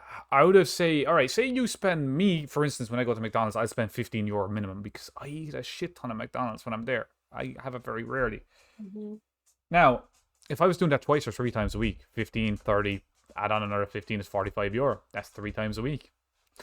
So you think about it like it's all right to have every now and again, but you should be using that as a treat. If you're saying something is a treat and you're eating this shit every day, is it a treat? of course it is. How? But It's that's part. also why when you go to fast food restaurants, you get the cheap stuff on the menu. I mean, that's what I've Still always adds done. up Is I though. was I know it adds up, but I'm just saying, But like, I don't mind that. But something else makes me feel sick. my point being on the matter is like if you're eating something every day and saying it's a treat, it is not a treat. That is part of your daily nutrition that you're eating every day. A treat is something you should do once a week, once every 2 weeks, or once a month. That's actually a treat because then you're actually treating yourself. I did good this week on my nutrition. I did good this week on my saving. I did good this week on whatever. I deserve a treat. That's the way I see it as treats. I And then don't. I go buy Go on. 7 books and spend all the money I saved up. Fair enough, but that's the money you saved up, and whatever you wanted to spend it on is your money. But I wasn't for supposed to spend it on that. well, then it's your own fucking fault. I know. Willpower. But I said I'm terrible at saving money. Go to McDonald's. I'm not. I have no money. My money's all in savings. So for instance, it's like, what was I saying? Back to the fucking Jesus Christ. I'm trying to think. My brain has gone. Still fucking 1 second. Shit. I'm forgetting what I was. Saving money. I know I was Oh, talking about okay. saving money, but I'm Okay. forgetting about the point on that I was making. That if you do something every day, it's not a treat. Yeah. It's part of your daily routine. So, like, say if you're eating chocolate every single day, just for instance, you're having a chocolate every single day. Is that a treat, though, or are you just adding that into your daily calories and eating that every day is just, there's where I think about it. It's the same way with gamblers' mentality. They never count what they lose, they only count what they win. That's where gambling comes Right. into the issue. It's the same sort of thing. It's like, how much did you spend? Like, they never, like, I spent 50 this day, but I only won 10. So you actually or I won 10. They never say I spent 50. They never say what they lost. But they're like, oh yeah, I won Right. 10. But how much did you actually lose?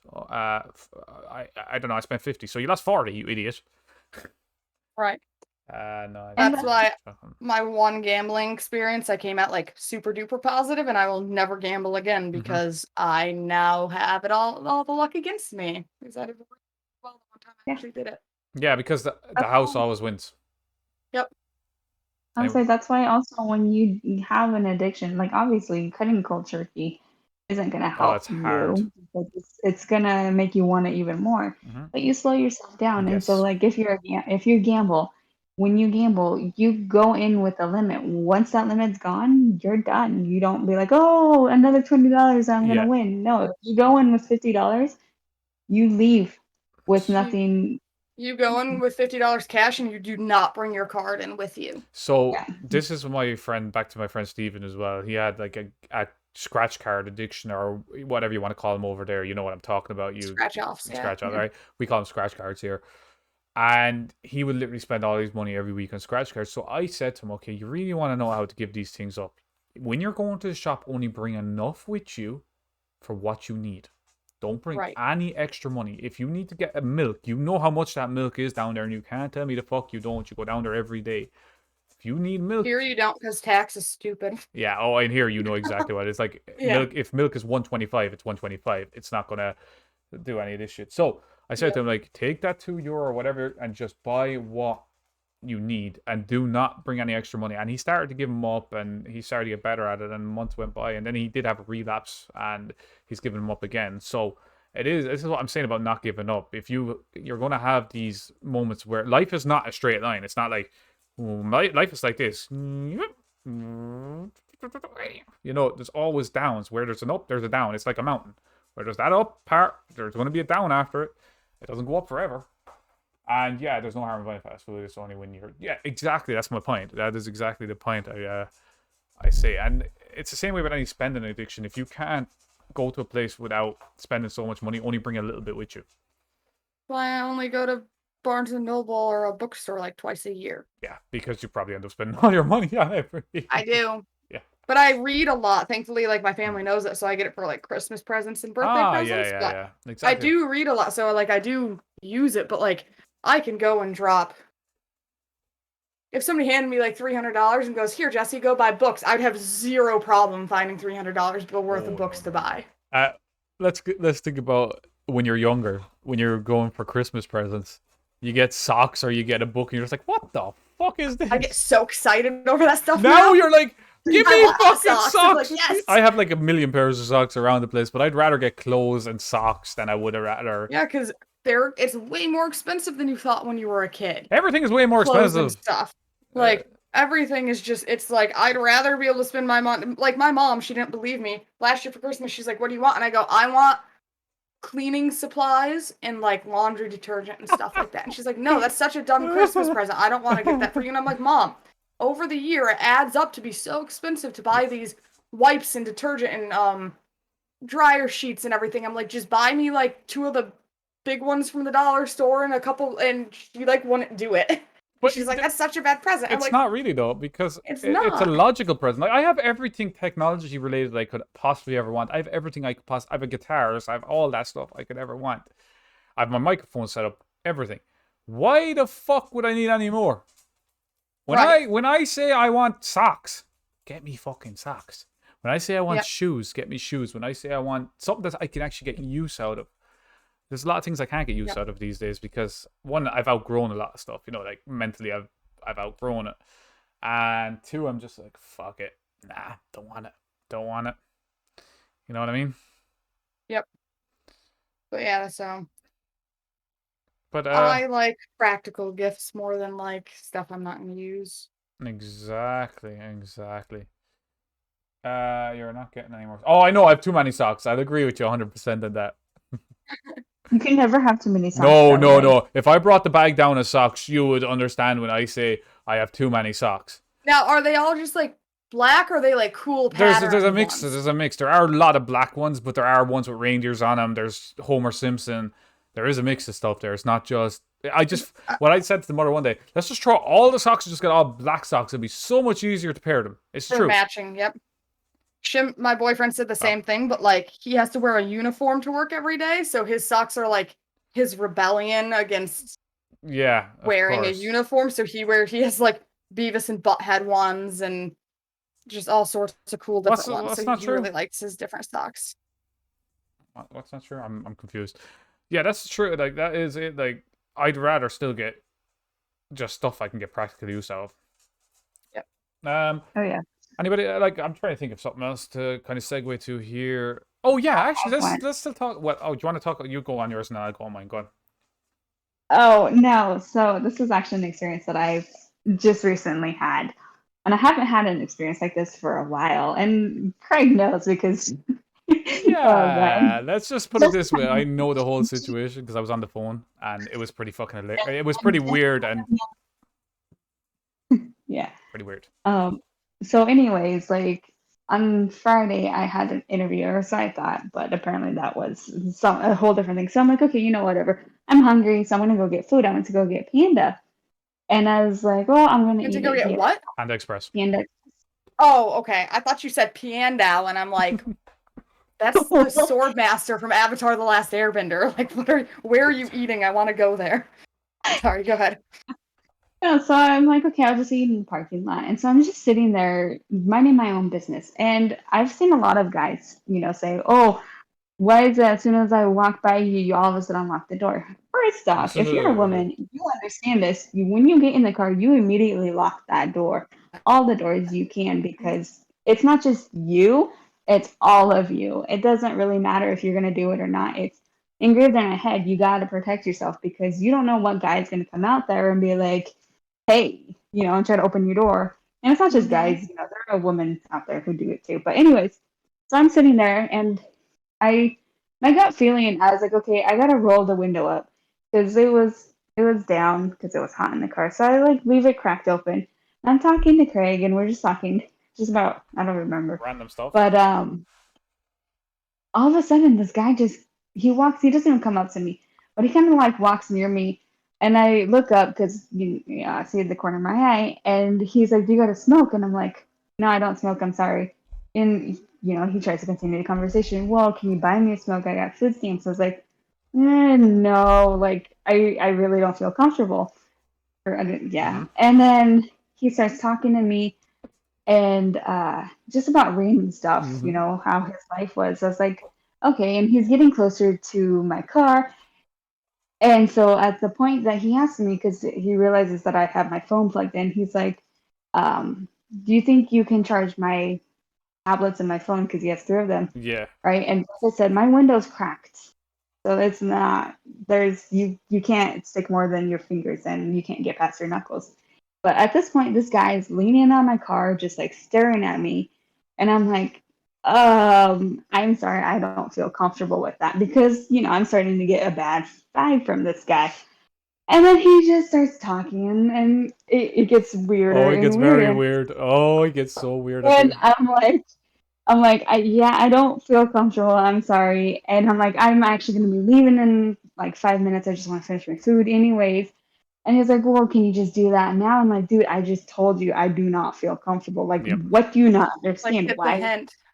Yeah. Oh, it gets weird though. At the end of it. I'm not done, sir. But I'm like, if I were to do this, I would have to roll my window down or I'd have to open my door. And at that point, like, what's going to happen? No, I don't know. Then you're in a vulnerable point. Yeah, like right now I have the upper edge. And then it gets to, and this is right before I left because I was like, I can't handle this anymore. You are like beyond creeping me. You're borderline sexually harassing me. Yep. And he's like, do you think it's weird if someone might smell underwears? Yes, this is exactly it. Like, what? Smells underwear? Yeah, smell someone's underwear. Yep. And I'm like, what do I say? And I'm like, well, I mean, to be honest, like you do whatever you want to do. I don't, in my opinion, you don't kink shame, you don't shame. But at the same time, you don't also just go and tell these random people what you like to do. Somebody who already told you, they feel uncomfortable. And yet you go beyond that and you're like, I'm going to make you feel really uncomfortable. So at that point, I literally just closed my food. I'm like, I'm done. I'm sorry. I gotta go. And by the way, I would have been like, I just lost my appetite. Like out of nowhere, just saying, is it weird if I sniff your or somebody's underwear? I'm like, what the fuck is wrong with this person? I would have said, I would have been like, I don't know what I've done so far to make you comfortable talking about this topic with me. Exactly. Like I even told you I'm uncomfortable with you right now, and you continue to talk. So yeah, no, I'm like, I'm sorry, I gotta go. I gotta go to bed. Those kind of guys just don't take the hint. Yeah, obviously. Or there's something mentally not maybe right the with second them. one. Maybe the second one might have been it. Even if they have like maybe like sometimes like autistic people or people different forms of like Down syndrome or whatever, they just don't process when somebody's uncomfortable. Yeah. And that's why I spelled it out to him. But I kid you not, this guy, he literally looked like he was just staring deep into my soul. And I'm just like, dude, how many times do I have... Yeah. Like, how many times do I have to say I'm uncomfortable? How many times do I have to say, this is the first time I've ever given somebody a fake name, by the way. Oh, yeah. I'm like, he asked you for your name too. That's like, Yeah, some random chick you meet in the parking lot. So that was the Yeah. highlight of that day, anyway. I'd say.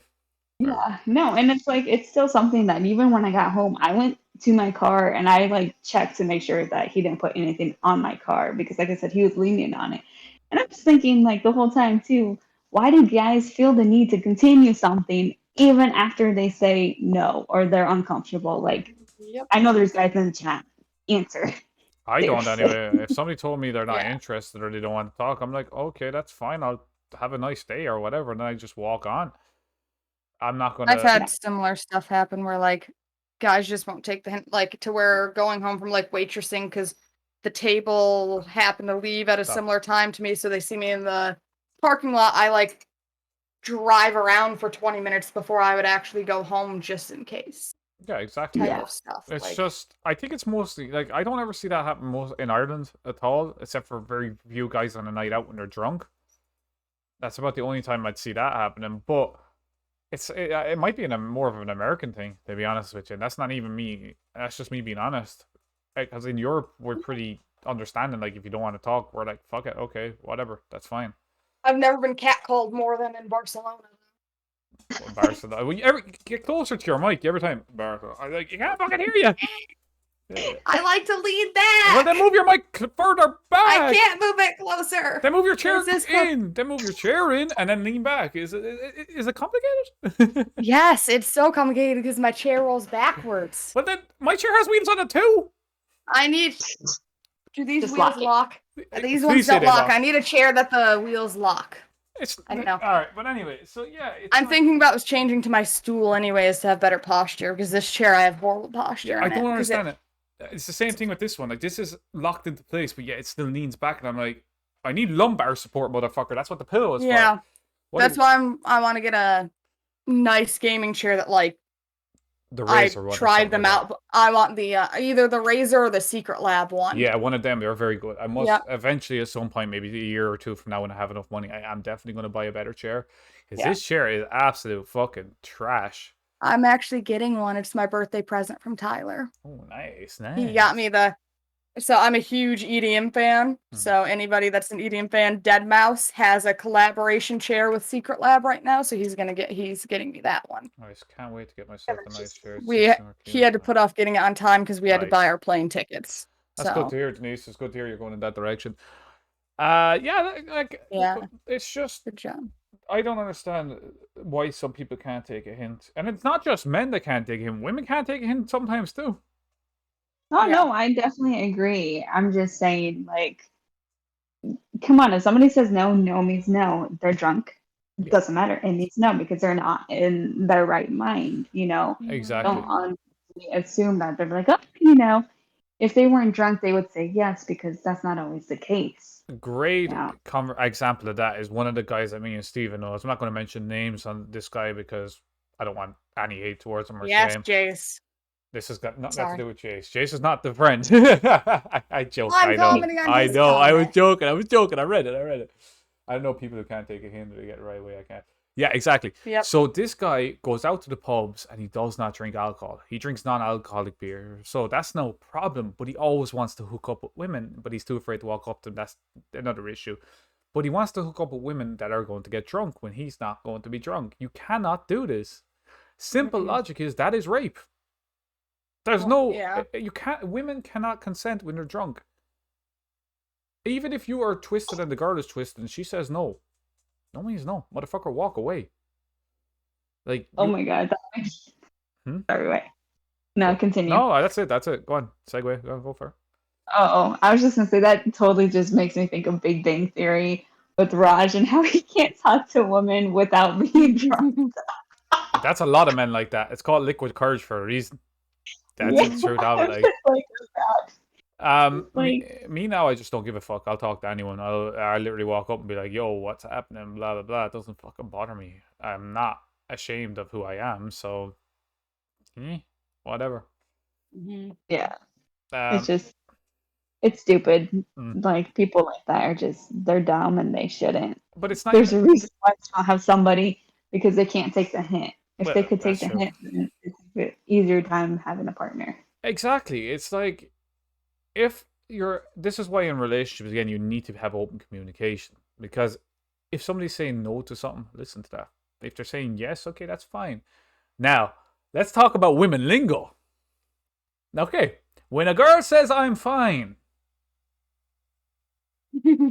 they are not plotting fine. your murder. She is plotting to murder your ass in some way. Okay?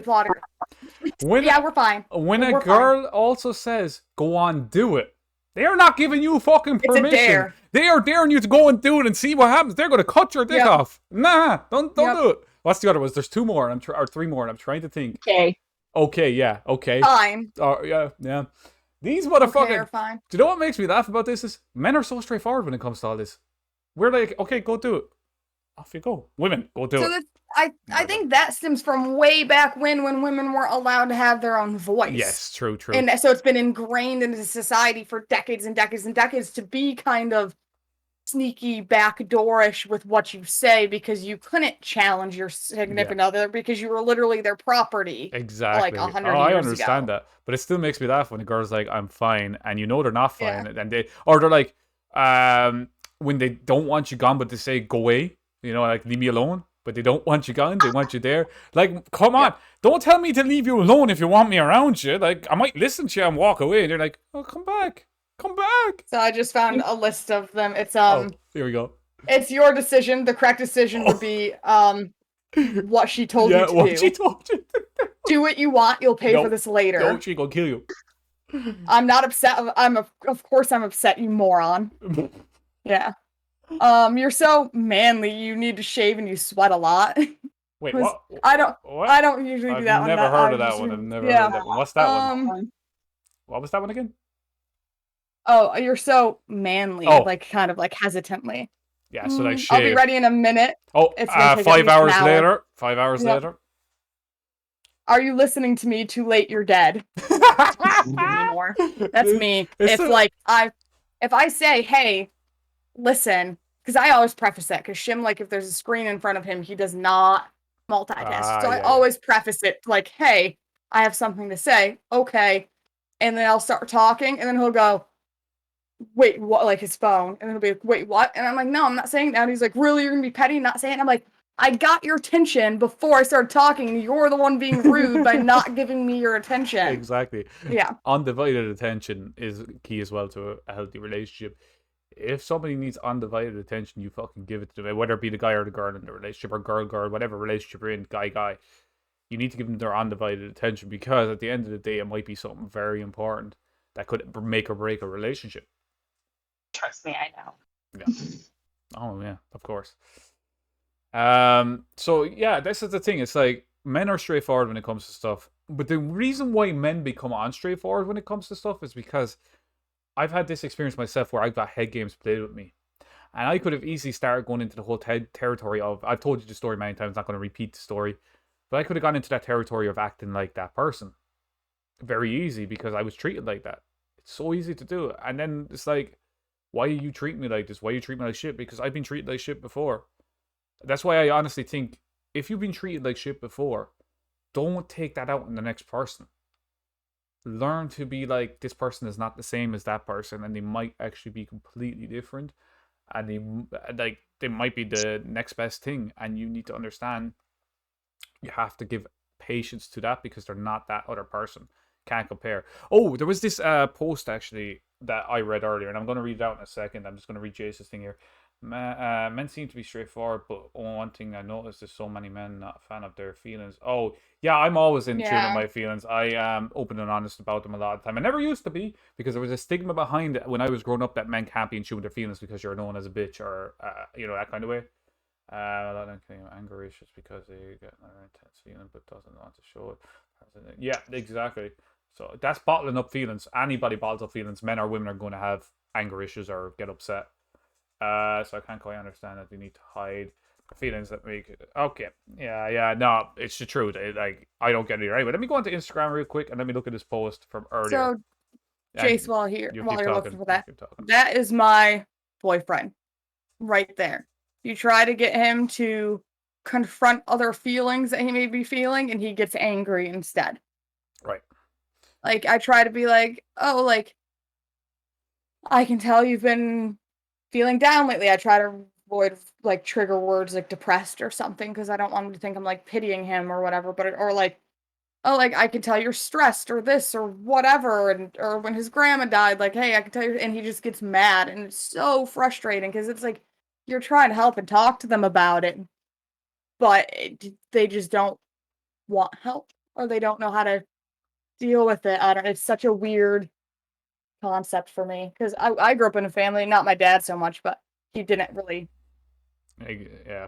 he wasn't really super active in raising us, sort of It's thing. like So my like, father as well. but yeah, not an alcohol or a gambler or anything, but just what's the word I'm thinking? A manipulative type of person. Yeah. So I when you're full of, you're not masochist. What's the word? Oh, I know what you're thinking of as well. Yeah. Oh, Jesus Christ. So I grew up with a dad like that. So, but like the rest of us we're all pretty open with our feelings. Like even my brother, like not necessarily with my mom, and he went through his angsty like teen phase and everything. But now as an adult, he's really good about talking about it. Right. And like telling when he's upset or whatever. Exactly. So. It's what you go through. It takes a long time to be able to leave down your Right. guard. It's all about that guard in the wall. Now, this is the post. It says narcissist. Narcissism. Yes, thank you. Yeah. So it says never do in a relationship, right? So never talk about anything about the ex or past. Okay, that's the most stupid shit. Important. That is the most stupid shit. Okay. Never talk or do something that makes you feel uncomfortable. That's dumb as well, because you need to feel uncomfortable sometimes to get comfortable with them uncomfortable feelings. Okay? And never make your partner feel restricted. Now, I do agree with that one, because you do not want them to feel restricted in anything like freedom-wise, you know? That's what I take from that. Never doubt on them. Now, sometimes needs to be a like, you shouldn't doubt them, but no matter what, there's always probably going to be doubt in the back of your mind. At least I think. I don't know if that's just me. That one, because I've seen this post. That one, it also has on the bottom of that one where it says, "Oh yeah, if you're into them, they won't cheat." And it's like, because that's what the doubt was coming from. Yeah. That's why it says never doubt them. So that doesn't make sense, because even if you're really into someone, or if they're into you, they shouldn't cheat anyway. That's a fact. But if you're into them, it doesn't. That's just backwards. Yeah. Good night. Go on, sorry. Good night, Mom. Lynn. Oh, good night, right? Mom. She prefers being called Lynn. Yeah, that's my mother's name. Yeah. Okay. Never compare them to your ex or someone other than everyone is unique. Now, I do agree with that point. Don't compare one person to another, as I was saying, because that's when things will end bad. So, personal experience in here, just I do it occasionally due to the fact Shim knows my ex. We're a small town, whatever. So when we first started dating, I told him, I'm like, my ex would do this, this, and this. Oh, that's fine. And it's annoys me. So then when he does it now, I'll be like, you're being like my ex. Yeah. Like, don't do that because I preface our whole relationship with like, please don't do this stuff. Yeah. That I understand. So that's when it's acceptable. But if you're always comparing one person, that's when it's unhealthy. Right. Like, oh, my ex-girlfriend used to cook dinner every night. Why don't you? Like that kind of stuff petty. That's petty as fuck. Yeah. Do I look like your ex-girlfriend? I can't be your ex-girlfriend. No, please no. We're exes. Your exes for a reason though, so maybe you don't want me to be her. Never get angry on them, and even if you get try to control or divert your mind. No. If you're angry at the person, don't like yell or lash out, but try and explain why you're angry.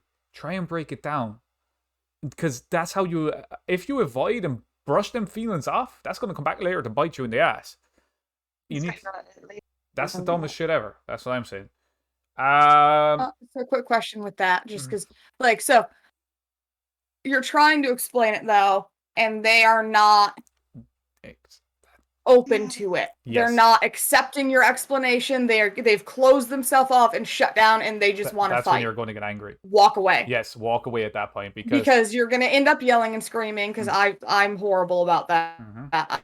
That's a big thing I've been working on over the last couple of years, and if they are not open to your explanation and they are not trying to see it from your point of view, you're not going to get through to them, and you're both going to end up pissed off at each other and yelling at each other and making things worse.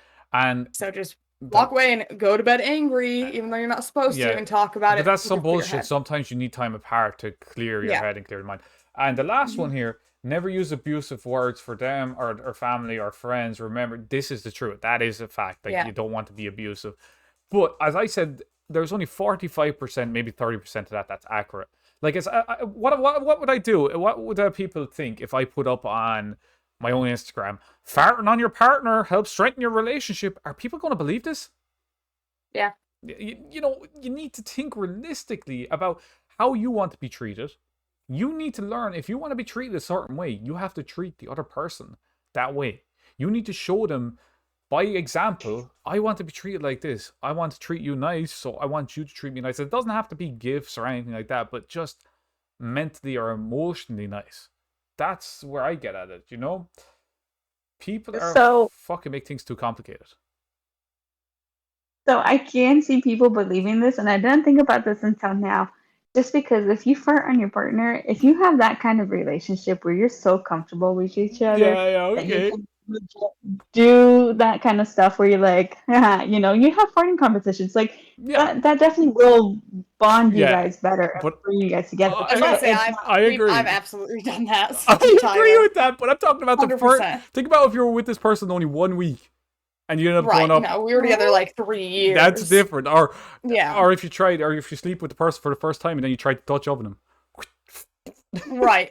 I was gonna say, and mine was payback because he whipped me with a towel after getting out of the shower. No. So I turned around, like it was like you know what I mean? It wasn't like out of nowhere, like unprompted sort of thing. It was kind of like we were in like a little bit of a joke war there, and I was like, oh, this is perfect. I have an idea. And he has done it back to me. I have an idea. You get it. If the fan is ever on, fart into the fan. Tyler does that to me all the time because he has a fan on the other side of his window, so he'll stand up and do it, and then the fan will blow it across the whole room into my face, and I'm like, I hate you. Like, that's so gross. But that's when you know your relationship has went in the right direction, when you're able to do stuff like that with the person you feel comfortable. Because there's all these people like, oh, you shouldn't fart around a girl you're with, you shouldn't shit. I mean, it's like, motherfucker, these are normal body functions. Or the guys who go, girls don't poop, like, shut up, go back to biology. You know, what I said is, if I'm going to take a shit, I'm going to leave the door open and I'm going to eyeball you. I'm going to eyeball and let you know, this is my territory, this is my time. If you have a problem with it, you can go fuck up. But that's the way you need to be. You need to be comfortable with yourself, because when you're so afraid, I understand teenagers being afraid to fart around each other. I do understand that. But when you're an adult, like you're 29, whatever, grow the fuck up. You're 29, not fucking 18. Quick segue over to, has anybody seen that TikTok of the 2 teenagers making out and he's fingering her? I don't know why this video is circulating, but it's actually... I don't have TikTok. So I was scrolling down to TikTok, and I have seen this, and I'm like, first off, they're on school premises because they're in school uniform. Secondly, there's a guy out... Isn't it underage pornography at that point? So the guy is recording it, and then it goes up on social media. Would you... No. Now, enough now, while I'm trying to talk about this. This is serious. Go. Thank you. Talk to the dog. She's going to understand. Sorry. I gotta have a serious tone because this is fucked up. When something is fucked up, you know. So basically, first off, why is TikTok allowing this video? And then they remove the bullying videos. They remove bullying, all the rest of that, but they're up for bullying. They're allowing this video of a guy fingering a teenage girl. Now, don't get me wrong, there's no nudity or anything in it, but still, you know what the fuck is going on. You can clearly see it. Right. How is this socially acceptable in 2021 when bullying videos are not socially acceptable? Oh yeah, and I do need to say I chuckled during that. For anyone that listens to it later, it's because of Jace's comment in the chat. I'm reading Jace's comment. All right, let's read Jace's comment out. What do you mean? It's scientifically proven that girls don't poop. Never. All the food they've ever eaten lives in them still. That's for anybody that's wondering, that's listening to this underage. That's how babies are formed. It's all the food. That's why it's so hard for a woman to lose weight, because it's all that old food from back. Still in them. That's why girls have more of a pudge on their belly that's harder to get rid of than guys. Let's get it straight. They only poop once a year. And it's the most horrific thing you're ever going to see. It's like it's like a mountain inside this. Okay, so have you watched How I Met Your Mother? No. Oh my gosh, yeah. So Susie may remember this when Barney's like, he wants a pill for dump day, so you get to do all your poops in one 24-hour period, and then you don't have to poop the rest of the year. Oh, jeez, that'd be amazing. That's what that reminded me of. That would actually be amazing, though. The amount of toilet paper you would save and stuff like that would be really good. It's like, as I said, if they could invent a pill that would give you all your daily calories for the day. If I was smart enough to be able to do that, give all the nutrition, daily calories, you have it in one pill, don't have to do anything else for the rest of the day. First, that would save so much time. Secondly, you have so much time for managing activities. And thirdly, then you don't have to worry. You know, okay, I've eaten this many calories. Perfect. Here's your bulking pill. Here's your cutting pill. Here's your maintenance. The other one is, why can't humans be like every other animal on Earth to where the women are only fertile for like 6 or 8 weeks instead of every fucking 3 weeks all year long? Because what would be the fun in that?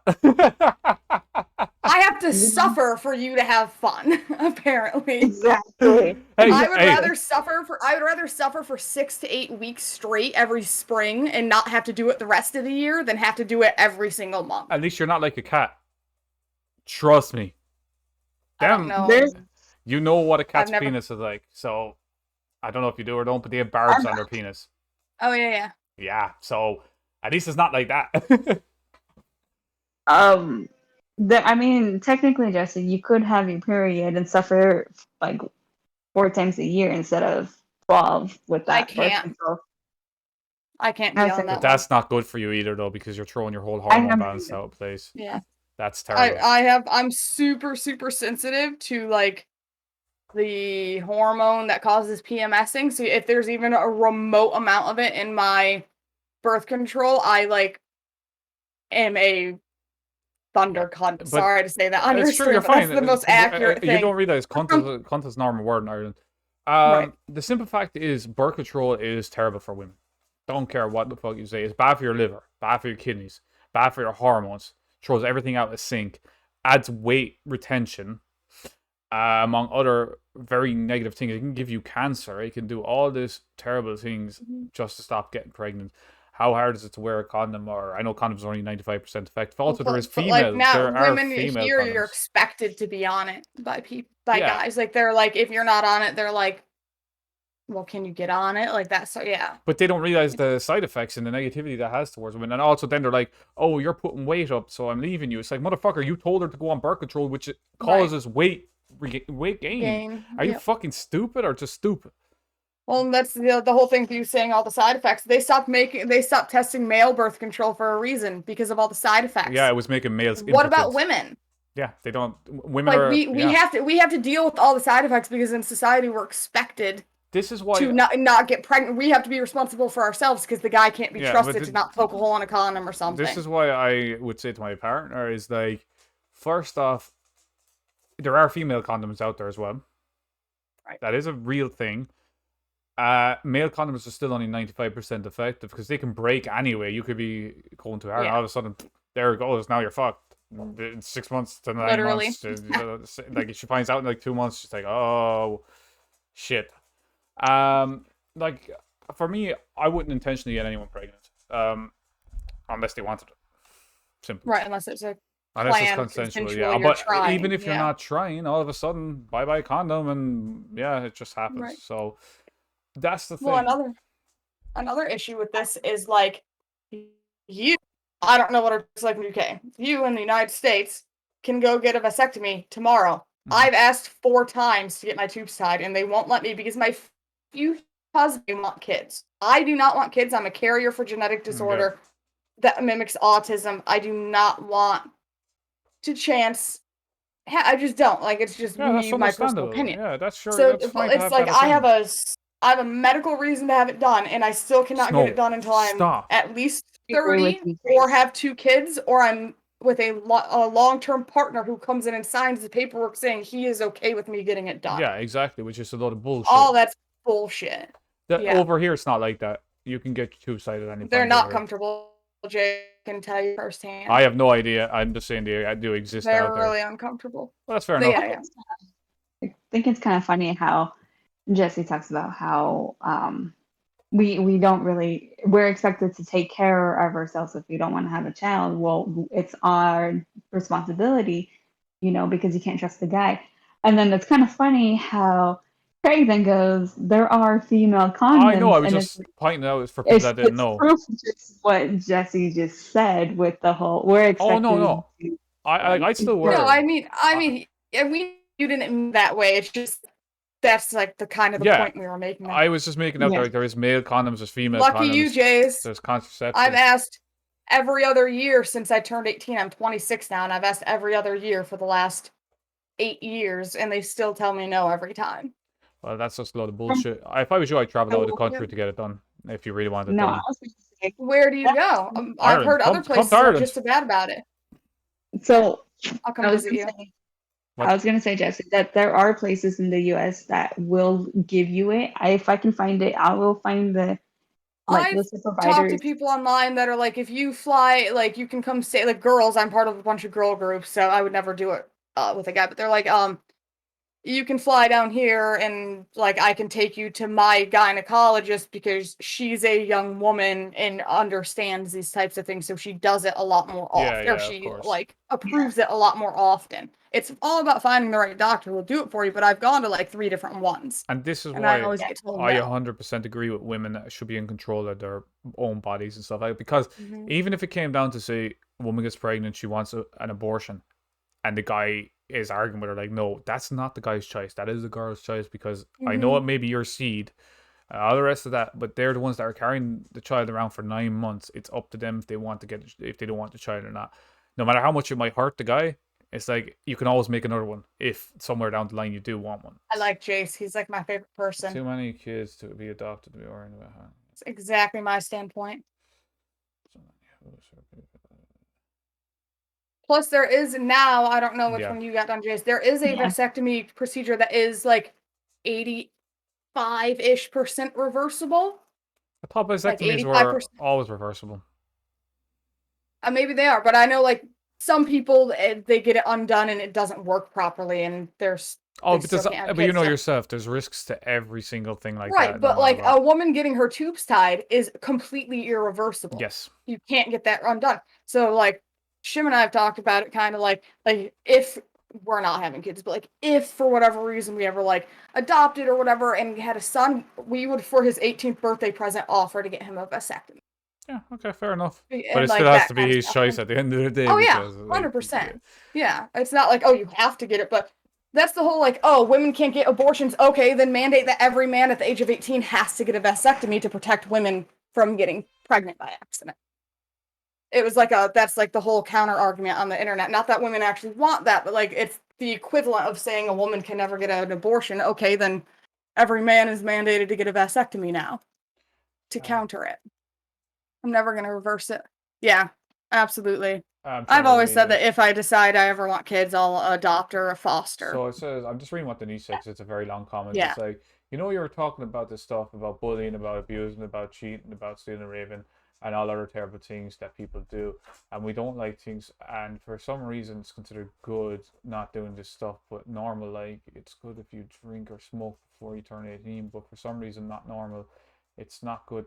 It is good to not get pregnant by accident, but not normal. It's good to be a shithead who abuses people, but not normal.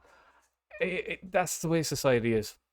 Unfortunately, you literally just broke down society in a nutshell. Not everybody is like that. I am the complete opposite. I'm trying to break that cycle. Because I've witnessed it too much in front of me with my own father and stuff like that, and I have witnessed all this shit now. Not the rape part, but for the most part, I don't know about the cheating part, but maybe. Like, that's all I can say about that. I just stopped my friend from getting raped in college. I stopped my sister from getting drugged one night.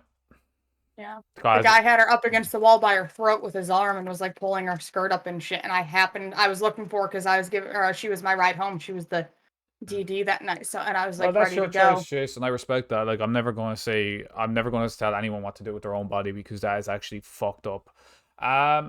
So one night I was out inside the pub with my sister. I don't never really was the biggest drinker or going out. Like when I do drink, I drink a lot. That's a fact, but I don't drink all often. So it's like that one time where you let loose every couple of months. You know what I mean? Yeah. No, I don't. But that's only because I was a lot of depression back then. Now I can go out and just have a couple and be all right with that. But it's like what I find is when you keep repeating the same cycle that your generations before you have had, it's just going to completely keep repeating and repeating and repeating. Why can't you be the one to break that cycle and show respect to someone? Hey, you two over there, stop arguing, talking about fighting the cats are fighting. Hey, stop. No, I agree with you, Jace, actually. Yeah, I was gonna say, Jace is literally writing my opinions in chat for me right now. Yeah. He's like No, reading my mind. I've literally experienced the whole I don't want to have kids because I mean, yeah, growing up, I wanted kids, but like as I got older, I was like, I don't want kids, just because of the kind of society we live in. And if I were to ever have kids, I don't want to have kids in America because yeah, of how understandable. raised. But the way I see it is the way. Oh, sorry. But I'm like, at this point, like that, or I just adopt, or I foster kids because I was in foster care for like a year and a half too. So I kind of know I kind of have the ins and outs of it. No. But then I get told I want kids. I don't know because, or I don't know what I want because, oh, I see a child, I see a baby, and I'm like, oh my gosh, they're so cute. And yeah, I'm gonna fantasize about having kids. That doesn't mean I want kids, if that makes sense. Mm-hmm. Makes sense, but 100%. the way I see it about raising kids, if you can raise a kid properly, they're not going to turn out like anywhere near half the shit that people are doing out there. If you can give them rights and wrongs and don't over discipline them, because there is such a thing as over disciplining and over being way too aggressive with a kid, that turns them a specific way. If you can avoid that, even with adopted children or whatever, because adopted children are still going to be your children at the end of the day, no matter what way you look at it. Even yeah, I know. But my whole reason why I started thinking that I don't even want kids is because I grew up with a mom who's schizophrenic. I have, it runs in my family. It's something that will pass. Or it's a gene that will get passed down whether or not the kid has it or not. And that's the biggest reason why I don't want kids because I've literally witnessed it twice growing up. So, but yeah, that's why it's like it's a lot more stress on me. And if I were to ever get pregnant, I know being stressed and pregnant is not going to help that situation. No, and not that's at all. Stop. What will cause a child to be schizophrenic more often. And I know me, and I'd be like, I'll just be stressed all the time. And then I'd be stressed because I'm stressing, which isn't good. So it's like, ugh. Yeah, exactly. No, I understand that as well. I do get that point. It's just, things are the way they are. And if we can control a certain aspect of the stuff and how you are towards people, whether it be kids or adults, that's going to have a positive impact on them if you can actually be positive and discipline them effectively. Not to the point where you feel like you need to hit them or abuse them, but the point where you can get down on their level. A way of disciplining a child is you get down on their level and you just talk to them through it, like what they did was wrong, and you explain why it's wrong, and you go into details on what can happen if they do all this stuff, and you break it down properly. You don't fucking have to hit your kid to discipline them or hit someone to discipline them. I believe in not like hitting them, but like a. Oh yeah, like tap. Like they're reaching to touch the hot oven, so you reach out and hey, no, that's gonna hurt. I'm talking about like proper people with the wooden spoon or flip flop or the belt or all this shit. That's not how you discipline. That's what and what Denise told you. Oh, sorry, Sarah. Oh no, that's just not what I'm saying. I was gonna say what Denise just said. I have that issue in my own family because I've known from. So I found out I was a carrier for genetic disorder when I was like 12 or 13, made up my mind that I didn't really want kids by 16 because it causes early menopause. So I have to be done with kids by my mid-30s. And that was just a lot of pressure to like settle down, find someone, and start having kids. And so I was just like, I don't want that pressure, so I don't want kids. And my mom still stays, like she's accepted, like if I'm not going to have kids, that's fine. But she still says to me like, oh, well, you might change your mind one day and decide you want kids, so don't get your tubes tied. And I'm like, seriously, Mom? Like, how can you support me, like, not having kids? But I don't know, it's weird. And then my aunt did the same thing. She's like, you don't know that you don't want kids until you find the right partner. And I'm like, no, I know, because no matter what, If I change my mind about having kids, I'm gonna adopt. I'm never going to push a child out of my vagina. It is not fucking happening. I'm not going through that. Yeah, So I exactly. do have people in my life that don't understand the whole like don't want kids thing as well. Yeah, absolutely. Hey, And look, each to their own, as I say. I'm gonna say we kind of brought it up briefly in the last podcast about how people need to stop saying to women like, oh, like you might change your mind. Or I saw a post the other day that's like, stop asking women when they're gonna start having kids because basically it's none of your business. But Like at that the end of goes the for day. everything, you know what I mean? That goes for absolutely everything. You can't, like, I used to get this question asked me all the time, which made me even feel worse about being single. Why are you single? Why are you not in a relationship? It's like I've been trying to figure that out for years. Like, why was I single, or why am I single, and why am I not in a relationship? I was always like, is there something wrong with me? What am I doing wrong? I went bald at a young age. There was not much I could do about that. I can't control that. Um, and the thing about Irish girls is if you're bald, they think you have a fucking disease. And it's not a joke.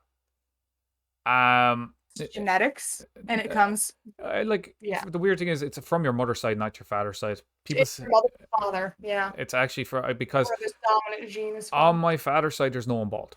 On my mother's side, there's 3 people bald. Yep. That I know of. Kids has never made sense to me. In the end, it's just fear. Exactly, fear. Jace is like, we need to get him to come talk on the But podcast. that's what I'm saying. Like, I don't mind. I've always been looking for extra guests. If you want to come on the podcast next week, Jace, you're more than welcome. Because he, hit like me up I on said, he's hit me up on Instagram. On Instagram, fucking Discord? Discord. Thank you. Brain gone stupid. You're more than welcome to come on. Yeah, like I don't either. just At the gives end him of the share day, the. I don't get it. He seems to be in a like mind as the rest Well, of yeah, us. we're with all this in stuff. like mind when it comes to a lot of things. There are certain things where I'm just going to think differently, but that's normal. You have to have different opinions as well. You can't have the same opinion for everyone because then it'd be a pretty boring podcast. Like, what kind of podcast is everybody agreeing? That's not, in my opinion, anyway. That's just an opinion. Right. Oh, absolutely. Hey, that's perfect then. And yeah, next Sunday it should be the usual time. Susie, you're not on extra day shifts next Sunday, are you? No, I'm not. All right, perfect. Yeah, absolutely. Whenever, next Sunday at 2 p.m. Keep it at 2 p.m. 2 p.m. GMT. So that would be what time for you, Susie? And then we can 5 a.m. 5 a.m. a.m. your time. You wake at that time, or do I need to push it further forward? We can do it at this time if it works better. Actually, I Jace don't. is from West Coast. Yeah. Yeah. I don't mind moving it forward to this time because this time is actually fine in my opinion for a podcast. Actually. Anytime works for me. Yeah. But I was gonna say the first one we did that I was in Alaska for it. That was tough because it was 4 a.m. for me. Yeah. See, That's like when I usually get up, but I like putter around and like don't have to think for the first like half an hour, 40 minutes I'm awake, and I jumped right up and jumped on the podcast. Well, it's whenever you feel like you're most awake because you always want to be on a podcast when you actually have a lot of energy and you're most awake. You don't want to be on one when you're feeling like tired and groggy and shit. So I would never force you to be up at a specific time. Like, it's not fair on people. That's why I'm always up for reworking a schedule when it comes to stuff. I'm never too worried about it. So any other topics that anyone wants to discuss? Because I think I'm running out. And can we get an uptime, actually? How long have I been live? How long have we been live? 2 hours and 4 minutes. Yeah, we're actually around the 2 hour mark. This seems about right. Yeah, because I gotta work. Yeah, that's what I'm Again. thinking. Yeah. Working tonight. All right. That sounds so fun. yeah. I was gonna say the other thing that might be interesting. I don't know if people would use it or not. I don't know how active people are in your Discord. You could always add a channel where they drop topics that they want talked That's about actually throughout not the a week. bad idea. Actually, not. That's actually a good idea. I must do that. I'll do that in a minute. Actually, after the podcast, I'll add it in. Right. So I think that's a good place to call it. Thanks everyone for watching over here. And you know yourself, if you're watching this on YouTube and you get to the end here, don't forget to like, subscribe, comment, hit the notification bell. Also come across Twitch if you want to interact live. We are more than happy to get your topics and talk about them. And we will catch you next Sunday for the next podcast. And I'm streaming every day for the most part. So if you want to come by and just interact with me, or if I am doing a co-stream, come in. Thanks everyone for watching. And we will catch you Thank you, on the flip Denise. side. I just need to. Thank you. And of course, the Have a stream good one, freezes Jace. every time I go to end this screen. Look at that. Right. Every time they can hear us still. So anyway, guys, Yeah. I'll catch you all later. Peace out for now, and we'll Have catch you all a later. good Absolutely. Night, whatever you guys want. Whatever, Whatever you guys time you're are in doing. it. Yeah. All right. Peace.